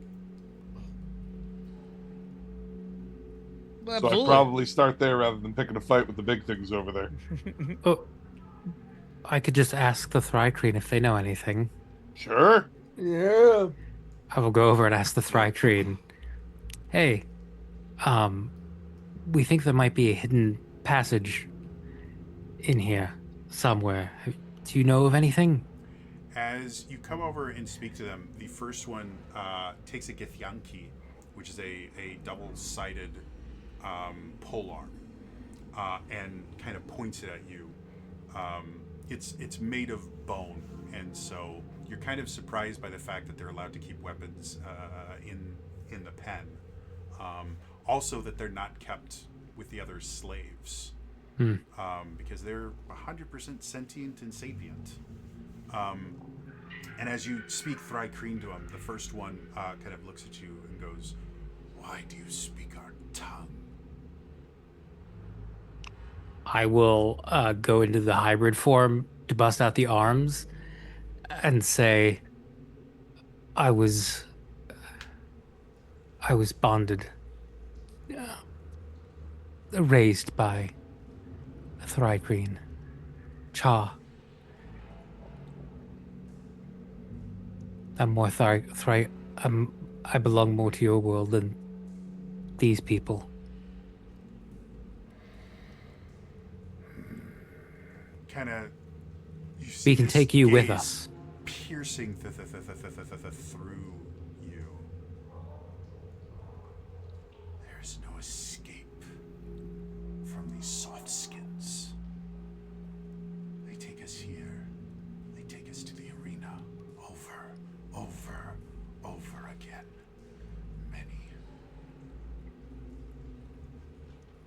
Many of us died. They cheered. Savages. Yes. They notice behind you the Templar. That one. He deserves to die.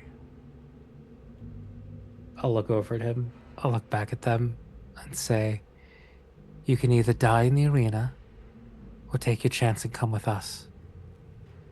We may not make it out, but you can die free. And You see him go back. once we get out, you can have him. You see him go back and to talk with the other Thrygreen. No matter the results, he belongs to us. Yes. Yes. He carries on him keys to these pens. Remove them from him. And free us. Yep. So I will turn to the others and say, they're with us now. And I will go, keys? I'll reach. Do I look like Reach the down and monster grab him. handler? I have no keys. This is where the monster Hey, handler. I will begin searching his body. I place a single hand on his shoulder. I place just the back of my fist on his shoulder. I'm sure he's seen what that does to monsters. I think we have gotten off on the wrong foot, you all. Like, I abhor everything about... No, stop. That's it. Finally, you guys find hidden in kind of a sewn-in pocket to one of his Prison many wallet. robes. You find a set of keys. Oh, you meant those keys. I thought you meant my chariot keys. I leave the when you come in, you have to like lock up your keys or someone like you don't want the employees we don't pay. We don't want them like getting because then they take your chariot and then what they the do interns? is they take Sure. joyrides.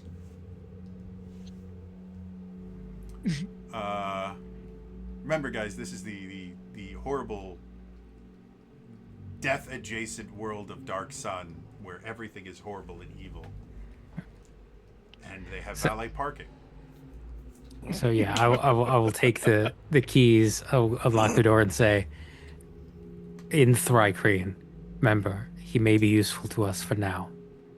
But as soon as he is no longer useful, he's all yours. As you say that, just to be able to get some rolling in, and to get us to round two. Yeah, sorry. I know. Oh, you want God. Me to, That's to do perfectly some fine. stuff No, here. that's perfectly fine. Therian, you notice that the lead Thrygreen, like you get having dealt with people on a fairly regular basis that distrust you, let's say, you instantly can tell that this particular Thrygreen does not seem to care what Talal is saying and is going to go straight for the Templar, Patucci. Okay. And you've basically got a split second here to either allow the whatever is going to happen, or find some way to prevent it before it is far too Okay. far too late. Real quick, we've got 2 different hero tokens, 3. 1 from Imp, 2 from Moonglaive.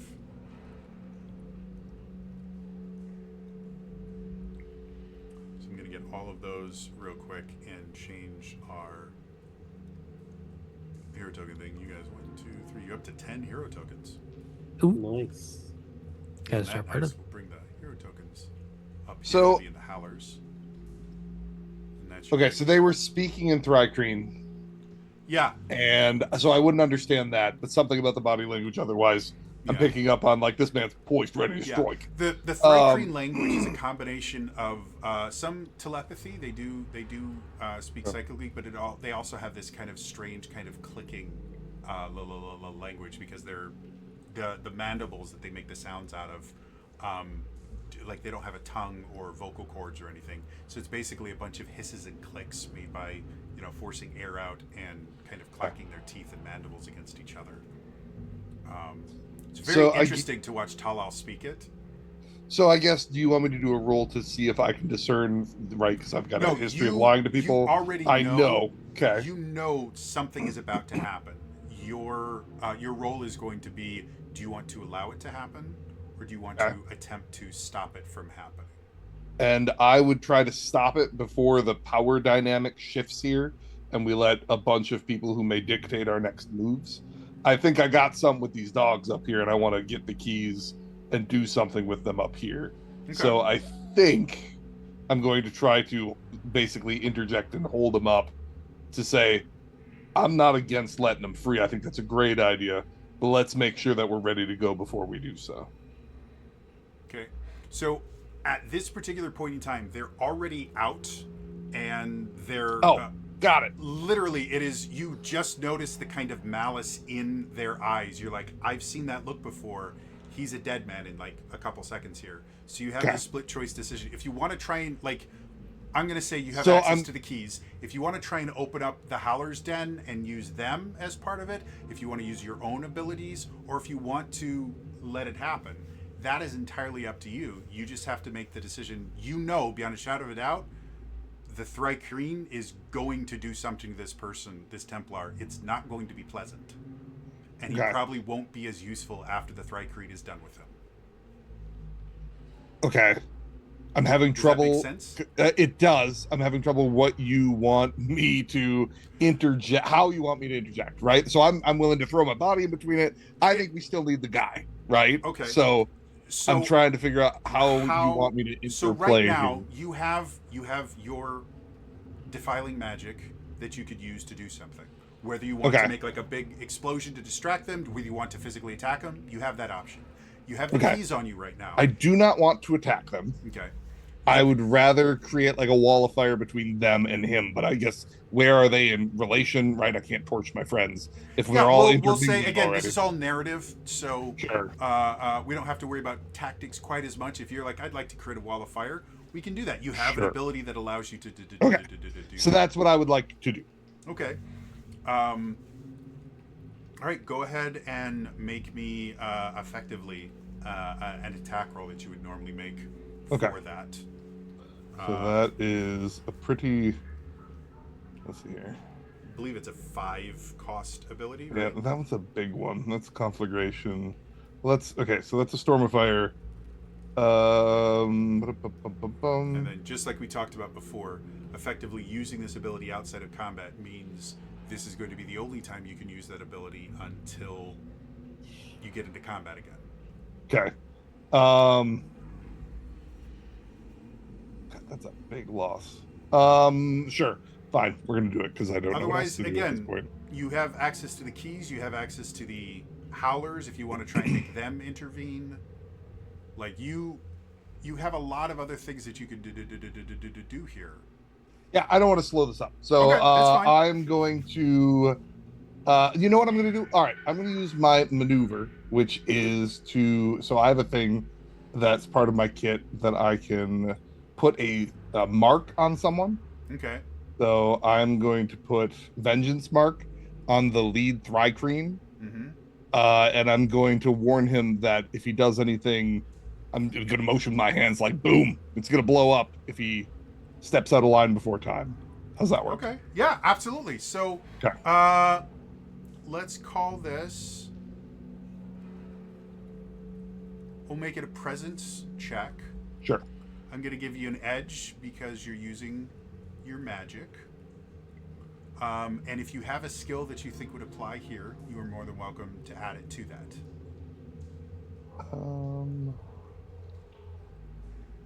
I would say if you have an intimidate, that would work, or you have some sort of magical lore. I got something. No, I have persuade, lie, disguise, and lore is magic psionics in nature. So, well, if you want, right. if you want to go like the full on, I can't remember. Have you ever seen? Oh, what is it? Are you feeling Lucky Punk? Where he sits there intimidating by going. Dirty Harry? Yeah, Dirty Harry. He sits there and he starts by intimidating them by going, "This is a 55 Magnum or whatever." Yeah. It does that, and he just lists off facts. He says it'll do this and this and this. If you want to go that route, I would be fine with you using your magical lore as your skill for this. Okay. That would 100% make sense. So what does that do to this then for a bonus? It'll add an additional +2. So anytime you use a skill, it gives you a +2. Got it. So the actual roll you'll be making is you're gonna roll your 2d10. You're gonna add Yep. your I think I've got it. So presence and then the bonus 2. So it's a tier 3 result. Let's go. Cool. That works. All right. So Sorry for slowing things down. that's perfectly fine. Good. We're still learning this system. Learning. So, as the Thrycreen kind of steps out, Talal, you completely trusting them, just kind of turn away to kind of tell your friends, "Hey, they're with us." You hear movement behind you, and suddenly you see the Githyanki, or Gith, whatever it's called, the big pokey stick, start moving forward towards the Templar, and you realize exactly what he meant by "he's ours." And then suddenly you guys see this flash of light, and suddenly on top of the chest of the head, the Thrycreen, there is a symbol that none of you guys recognize except for Therian. And as Therian kind of places it there, you watch as one of the flowers that he was kind of holding just kind of falls down dead, and he starts going, "That is an arcane mark. At any moment, at any time, I can end that mark, and an explosion that will incinerate everything within a 30-foot radius will happen if you attempt to touch that man before I want you to. I will ensure it's the last thing you ever do." And the Bada boom. big bada boom. And then suddenly he pulls out a card and goes, "Lilo Dallas Multipass." It knows The it's a multipass. Thrycreen looks at you, and if looks could kill, you would be dead. Perfect. There is this immense amount of hatred and immense fury that is pointed at you, but you see him kind of look down at the defiling sigil that you have now branded him with, and he kind of turns towards Talal. "Just another master." And he slowly moves backwards.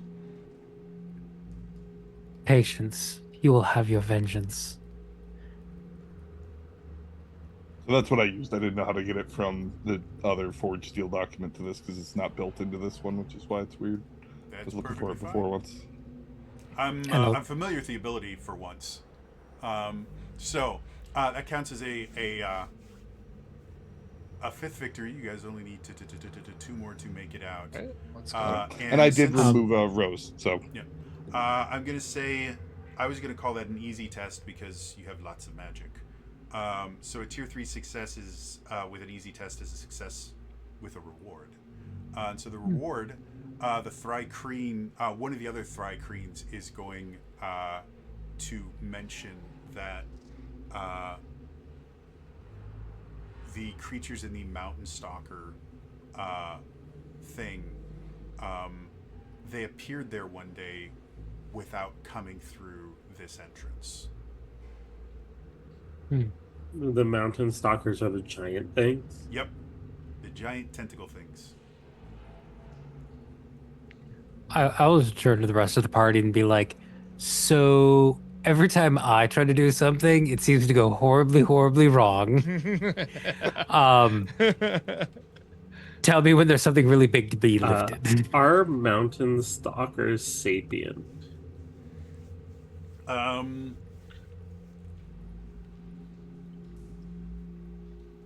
Do you have any lore skills? I have monsters. Monster lore, okay.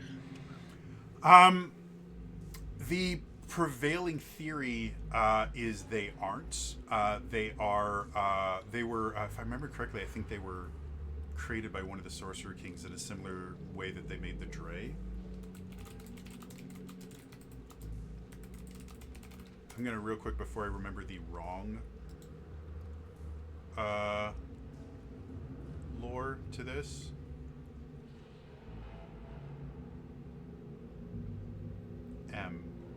This is not that hard. Of course they don't have a thing. Let's go here. Hold, please.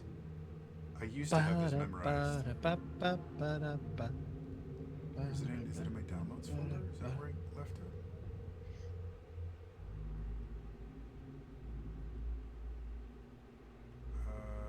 Where are we going here?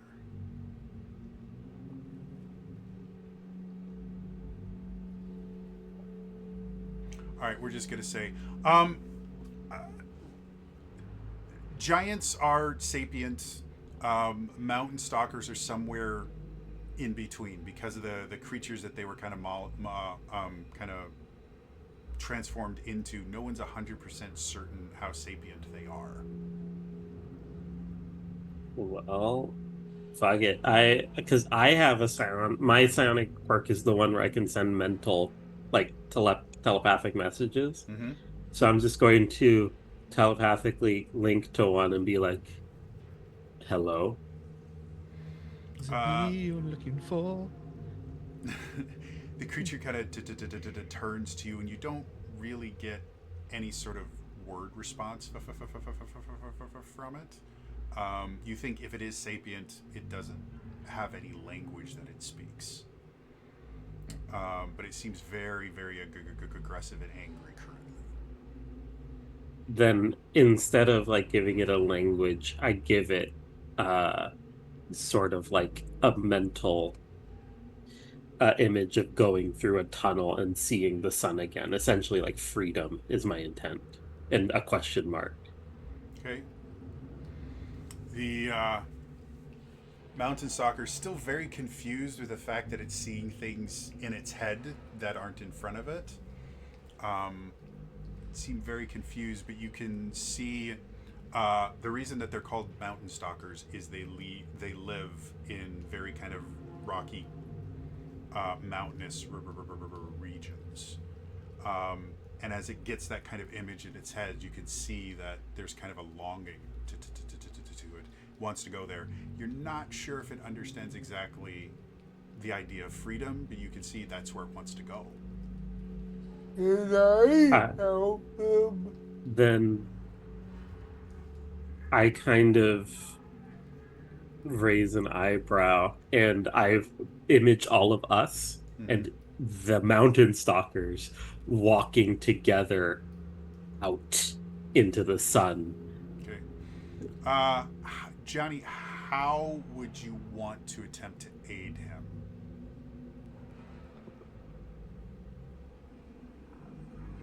Right now, basically what you see with Moiety is he's kind of gone up there, and he's going like, full on like Crocodile Dundee. He's like,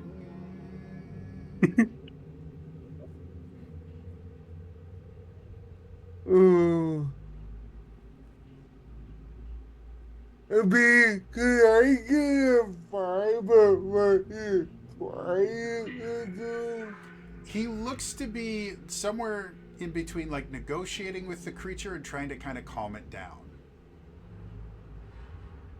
Yeah, that's what I'm aiming for. Because I do have the monster soother thing.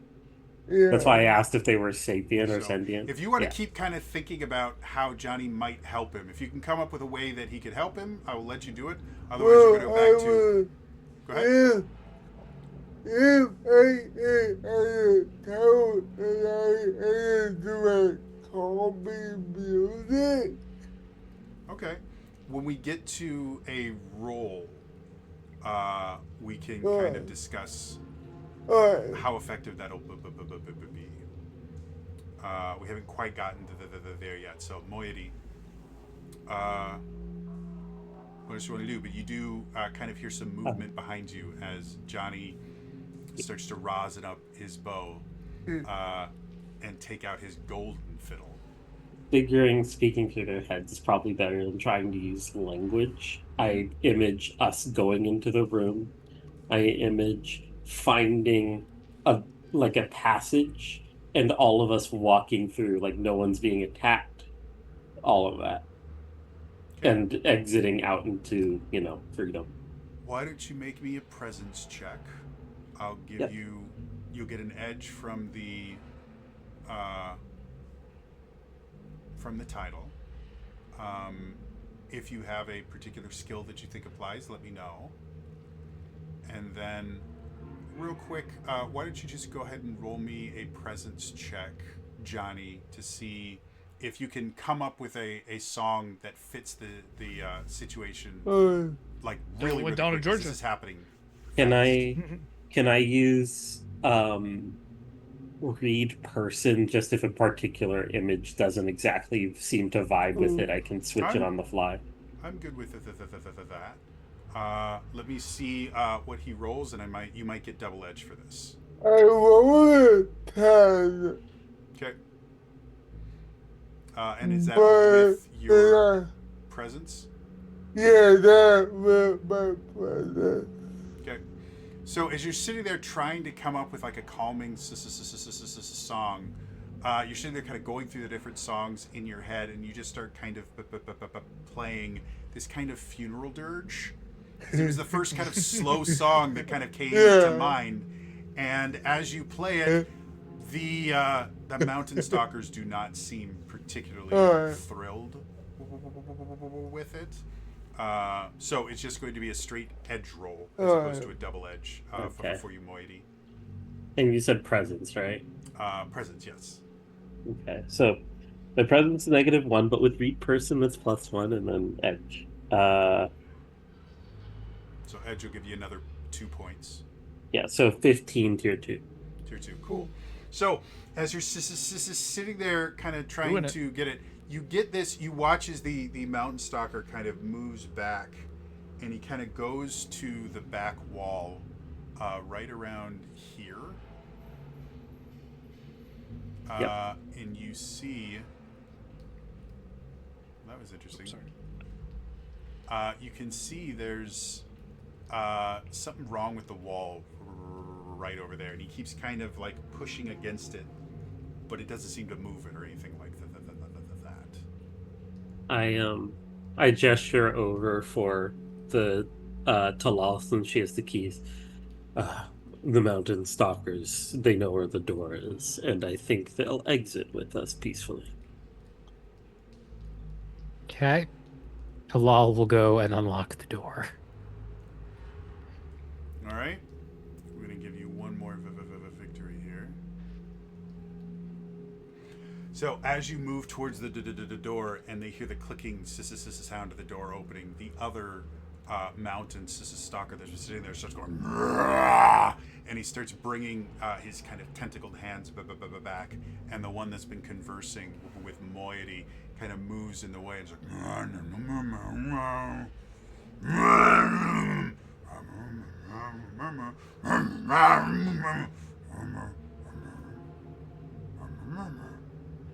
Following. Yep, definitely. He kind of puts his hand on his shoulder.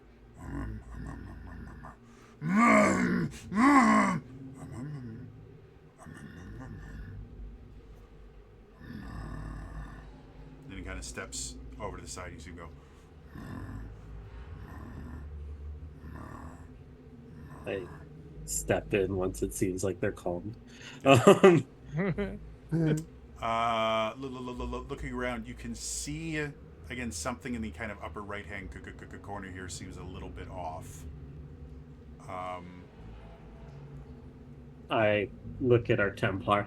How does this open? You just opened, didn't you see? Like the key opened and it seemed like it worked perfectly Not fine. that. And I just point at the wall where there's like the seam that's obvious now. Well, it's a wall. They don't open. That's what doors are for. Really, it surprises me that you all were able to survive in the arena as long. I mean, it's a very good question.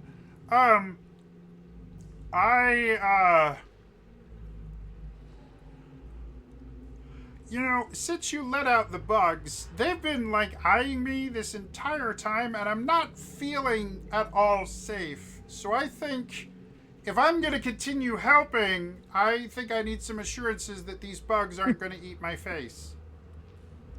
I promise they won't eat your face.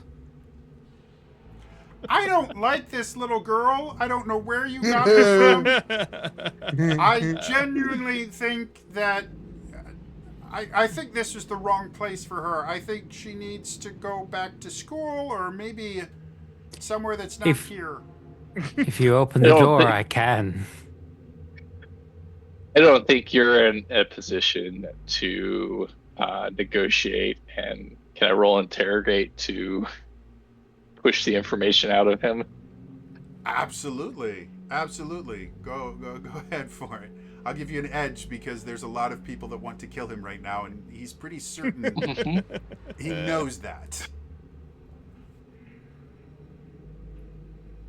All right.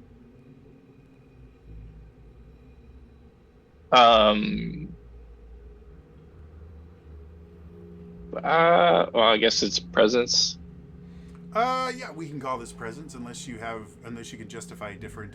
Anytime I call for a roll, if there's a different skill that you think fits better, you are always welcome to go, actually, can I use this attribute because it makes sense for my character because of this? Skill tests in general are kind of negotiations in draw steel, so. I guess I could until we roll initiative for combat. Yeah, I guess I could use reason, just my like knowledge of interrogation skills. Sure, I'm good with that. So go ahead and make me a reason check with edge and your interrogate skill. I didn't realize there was interrogate skill, but it makes sense.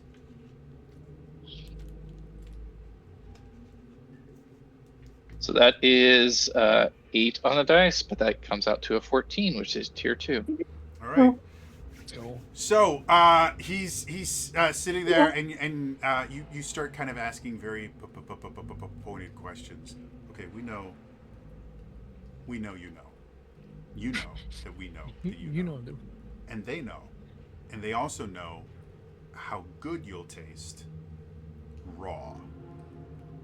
So either we can teach them a couple new recipes, because I don't think they've ever had roasted Templar, and it is like I've got a recipe that I think would be amazing. Or we can stop all this nonsense and you can tell us where the door is.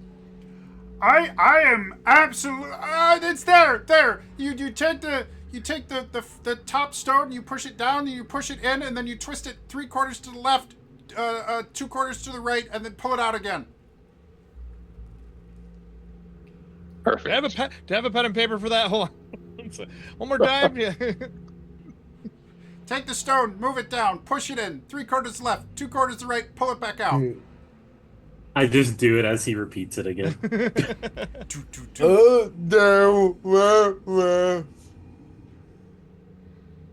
And as you do, you guys watch as the door opens, much wider than you think you were kind of expecting it to, but to be able to fit mountain stalkers through there, it would kind of need to be. And suddenly you can see there is a hallway. Oh, that's so surprising. I had no idea that there was a hallway. I mean, you guys are really smart. I I'd be willing to put a good word in with Tiktikterle, and maybe, like, I think you guys have management potential. Well, we already have the suits, so,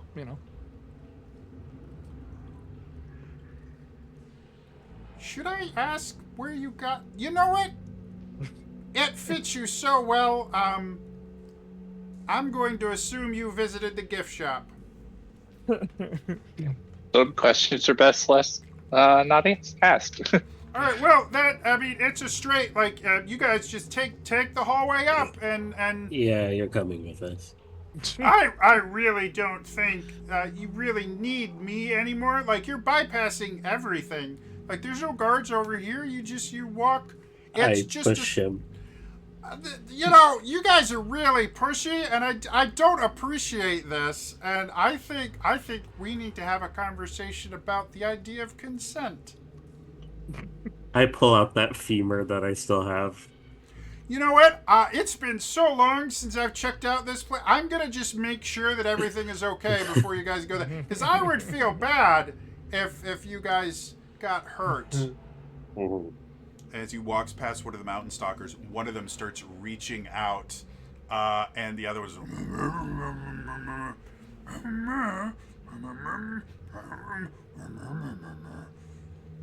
Yeah, and I guess a bunch of gladiators, some Thrycrete and mountain stalkers. You guys have a pretty nifty little party going on here. Yeah. The next combat is just all of you guys and like 2 baddies that never get a chance to act. We skip down the hallway together. You guys suddenly see a girl in a blue gingham dress with a dog in. For some odd reason, she carries her dog around in a picnic basket. The Thrycrete assume it's because she's planning on eating them. Yes, as you guys continue, go ahead and move your tokens. Oh, you guys can't move through the locked door. It is preventing us. There. Now you can actually move your tokens. Because I opened the door. I'm first one through. I'm last one through. So, as you guys continue to move forward, and I should probably... You can indeed see... up here, there seems to We be... lock the door from the inside, or no? You can lock the pen door. As far as closing the hidden door, you're not 100% certain how you can do that from the outside. Okay. So I asked to borrow the key, and I go lock the door if no one complains. I'd rather people wonder where we went and why we went there. Sure. So, lock it. It's all Sure. locked now. Do we have our whole party here? Did I miss Let's say, someone? do we have... I think we're missing one per person, so I'll unlock it real quick. Johnny. Johnny! Johnny, I didn't mean to lock you out. And this technically, there's your dude. So miss one? Or are we good? Yeah. So as you guys go up, you can see what looks to be like a cafeteria, chow hall kind of the thing. There's a room over here that seems to have like excess grain stored there. Just gonna move this so you don't see quite as much, just dead space. And then you guys do notice over here is a sewer grate.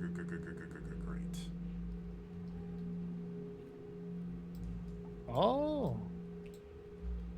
An inconspicuous sewer grate. Yeah. So. You can see there is a big, thick lock on it, but the mechanism for opening it looks to be kind of like well oiled, so it looks like it's been used somewhat recently. And so as you get there, the Templar's like, "Well, there you guys go. You know, it has been absolutely great. Shoot me a postcard from wherever you guys could go. I'm just, I left a candle lit in my room, and if I don't go back there, like, something could happen. I could burn down the whole slave pens, and that'll just be a nightmare. So I'm just going to head back. You guys have a great time. It's been great. I was cheering for you the entire time. Like when you guys fought those sligs, like I thought you guys were awesome. So really happy this is how things are going. And he starts to attempt to walk away. I just asked, do we need him anymore? Well, I don't feel like he'd be very useful in the sewers. And so I look at the Thrycreen and I say, we're good, and I make the sigil disappear. So as the sigil disappears, again, you get a look that you don't need to understand their language to know what they're saying to you. He can hate me. That's fine. But the Thrycreen just very matter-of-factly takes their Githyanke, just plunges it into his stomach, twists it, pulls out most of his entrails. And I'll just turn to him and say, well, they didn't eat your face. So diabolical as fuck. This is a little girl, remember? Little girl, Yeah. right? That's it. As in just the head cock or whatever. I told you they wouldn't eat your face. Like she like straddles the body on the chest, sits down, looks directly down into his eyes. As the lights go clear, dim. So the Thrycreen kind of look around, and you guys can hear from this hallway, you can hear some kind of talking, like somebody's coming in this general direction. You don't have a whole lot of time left, and the Thrycreen, hearing people coming from that direction, are kind of preparing for battle. I'll take the keys and attempt to see if one of them unlocks the lock. Yep. It takes you a couple seconds to find the correct one, but and it goes over, and as you open it up, it is an impressive scent. Like being in the slave pens, you guys learned about smells that you didn't know you could smell. You found out you have scent receptors that you assume have never actually worked until you gave them enough interesting smells to smell. All of them unpleasant. This is a brand new adventure in the world of smell. It is remarkably pungent. There are hints of every horrible, disgusting thing you have ever thought in your life just invading your nostrils. But it is a remarkably wide sewer grate that all of you guys can very easily fit into, but you cannot see the bottom currently. What do y'all want to do?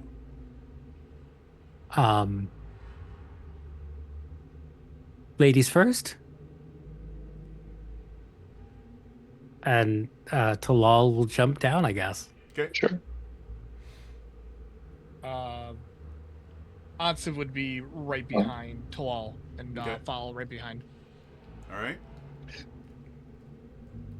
Is there wood in that fireplace over there that I can like light a torch situation and bring it with? Oh, I don't know You the can find a torch if you want to. Yeah. Okay.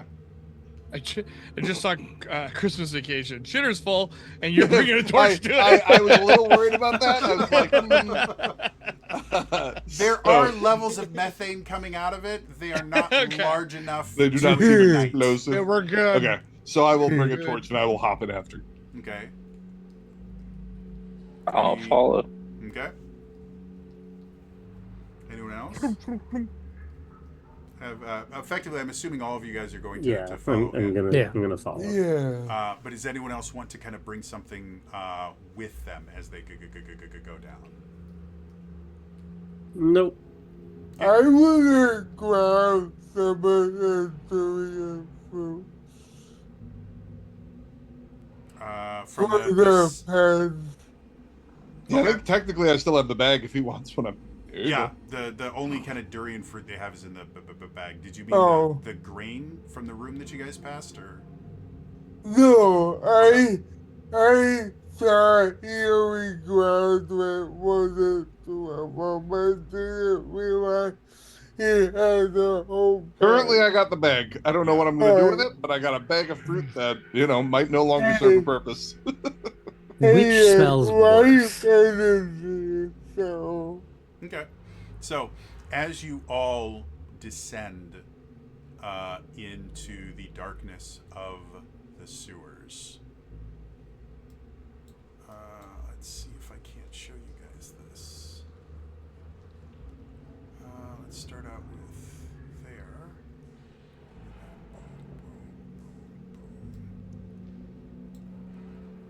My room. Sorry. There we go. So in the far, you got to zoom out pretty far, but in the absolute lower right-hand corner of the map, like literally the actual lower right-hand corner, if you want to drag a token to where I'm clicking here, you should be able Right to here. see. Ha! I have returned. Still disguised. A little bit. What did I use for disguise?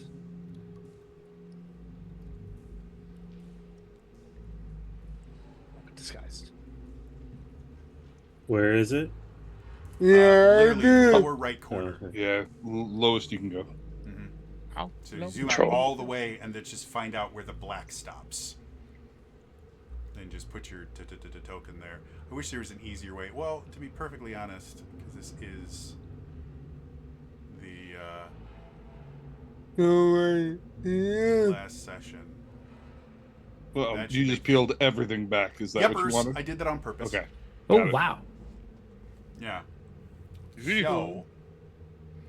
So, My torch is really good. yeah, you have the greatest torch ever. As you guys all land in these sewers, as you look around, you are suddenly surrounded by Tari, who are all pointing various bone-based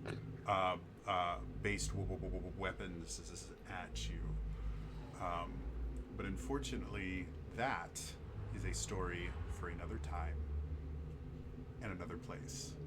You guys have successfully escaped from the slave pens, which Tick tick tick tick cry. allows you all to level up your characters to Yeah. level 2. Woo! However, that is going to be the end of this daily December campaign. I take a bite of the durian and wink towards the camera. Again, I want to thank immensely, obviously, my regular players, Daniel and Chris and Scott. You guys are wonderful. You're amazing. That's great. And then Toast, John, and Neklimdul, thank you so much for saying yes to this crazy thing. Thank you for inviting us. Yes, I thank hope you. you guys. Yeah, it was a great time. I hope Yeah. you guys enjoyed learning a new system and getting to play around with it. Who knows? Maybe maybe you guys will get to play draw. Maybe you can convince DK to play Draw Steel. Who knows? I figure Draw Steel is probably an easier thing to DM than Shadowrun. So, John, if you want your next new crunchy system to run. And then obviously everybody from r/Dark Sun and r/Draw Steel, you guys have been wonderful and amazing. I know at least a few of you guys came to kind of watch and work, watch me kind of stumble through this crazy thing. Yeah, like I said, this is the end of my December campaign. But every year, I believe this is for the December campaign. I think this is my 4th or 5th. But as far as like trying new things in December, I think this is like my 14th or 15th year doing this. So there's always stuff, and my YouTube channel, it's youtube.com/TraderJody, has lots of other stuff that I do there. Most of it is akin to, or most of it is adjacent to TTRPGs in some way, shape, or form, including things like in-depth reviews. Like tomorrow, I will be doing an in-depth review of the Summoner class for Draw Steel. So if you'd like to see me kind of pick that apart and talk about the things that I like and the things that I don't like about it, you can check that out. Otherwise, again, thank you to everyone that tuned in. This was a ton of fun. This was a childhood dream of mine. My first experience with Dungeons and Dragons was, if anyone's wondering where I got the time to make these amazing maps, I didn't. These are actually taken from Dark Sun Shattered Lands, which is an old DOS D&D game that you can still play today. You can get it for GOG, and it works remarkably well on modern systems. And it's also abandonware, so if you want to play around with DOSBox on your own, you don't have to buy it. But the GOG version, you just click on an icon and it works. Not to give more money to Steam, but it is on Steam as well for it's on $5 Steam right too, now. Yeah, they just picked them up like 6 months ago. So, And yeah. I had no What was it called issues. Dark Sun, if you look at that, you'll find it. Yeah, there's a sequel There's to a this sequel. called Yeah, it's Wake both of the of them for Ravager. $5. And they're both in the same thing. But yeah, that was literally my first experience of Dungeons and Dragons was Dark Sun, Shattered Lands. I had no idea what D&D. Well, technically, I did know what D&D was before because I grew up in an exceptionally conservative Christian household where my dad was a pastor. And for all of y'all that don't know, in the 90s, Dungeons and Dragons was evil and satanic. That's why my mom What a didn't let me play it. What a weird take for the world to kind of shift to. I don't understand how that was what we rallied around. At the same, like rap music at one point was causing violence, and heavy metal was demonic and summoned demons. Do you guys remember backmasking and what that turned into? No. Oh, is that the reverse records? Yeah, where I think the Beatles intentionally put like backmasked stuff on like one of their records just to screw with the people. Like, rock and roll music is satanic and it's bringing you right into the arms of the devil. So they just found a new thing to claim. Yeah, it's just another thing to demonize. I mean, let's be 100% honest. The whole thing about witches float, like that was a real thing.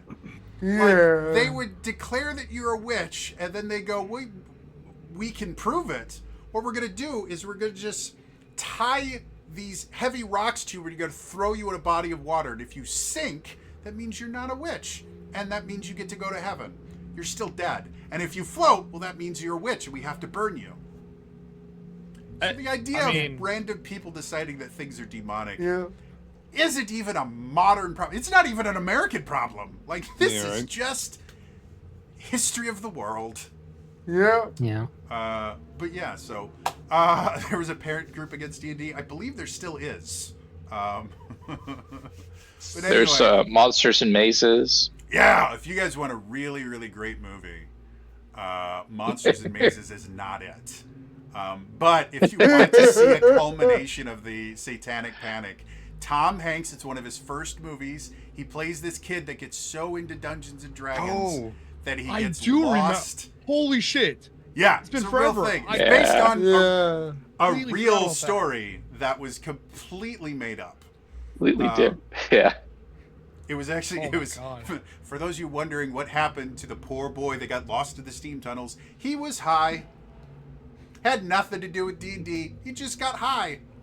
He was using the devil's lettuce, not the devil's TTRPG. It's a totally different satanic-related item. But yeah, I can't remember who it was I was talking to, but I think the only way that Tom Hanks can ever make up for making that movie is he needs to contact like Mercer or somebody, and he needs to guest on a live play. We were discussing this before. We need a good guy D&D group with Brendan Fraser, the guy from The Mummy. Yeah, Brendan Fraser. Brendan Fraser, Keanu Reeves, Tom Hanks. We just get the only nice people in Hollywood. It turns out we just get Tom Hanks, Keanu Reeves, Brendan Fraser, Keep Kwan in there. That's it. I'm sitting here trying to think of other people that are just others. known as like nice people. It's like, no, that's it. Oh. It's about it. So anyway, if we need to balance things out, we could throw James Corden in there so that we could have something horrible. And then he can get Mercer can just kill his character off in the first 5 minutes. Make Spurt look like a long-term character. So anyway, thank you so much to everybody who tuned in. Thank you, Dolly Parton. There's a person that is genuinely everyone just says is nice. Thanks, John. That's where you can find it on Steam. And my understanding, the Steam version works just like the GOG version, where it's just Probably you the same click on thing. it and it works. So it's really, and it's an insanely fun game. Uses AD&D Second Edition rules. It's great. But anyway, again, thank you so much for joining me on this crazy little adventure and a little bit of a nostalgia trip. Yeah, I will see Thank you for hosting. you guys Very much appreciate it. next time. Yeah. Thank you. Bye-bye. Bye. Yeah. Bye.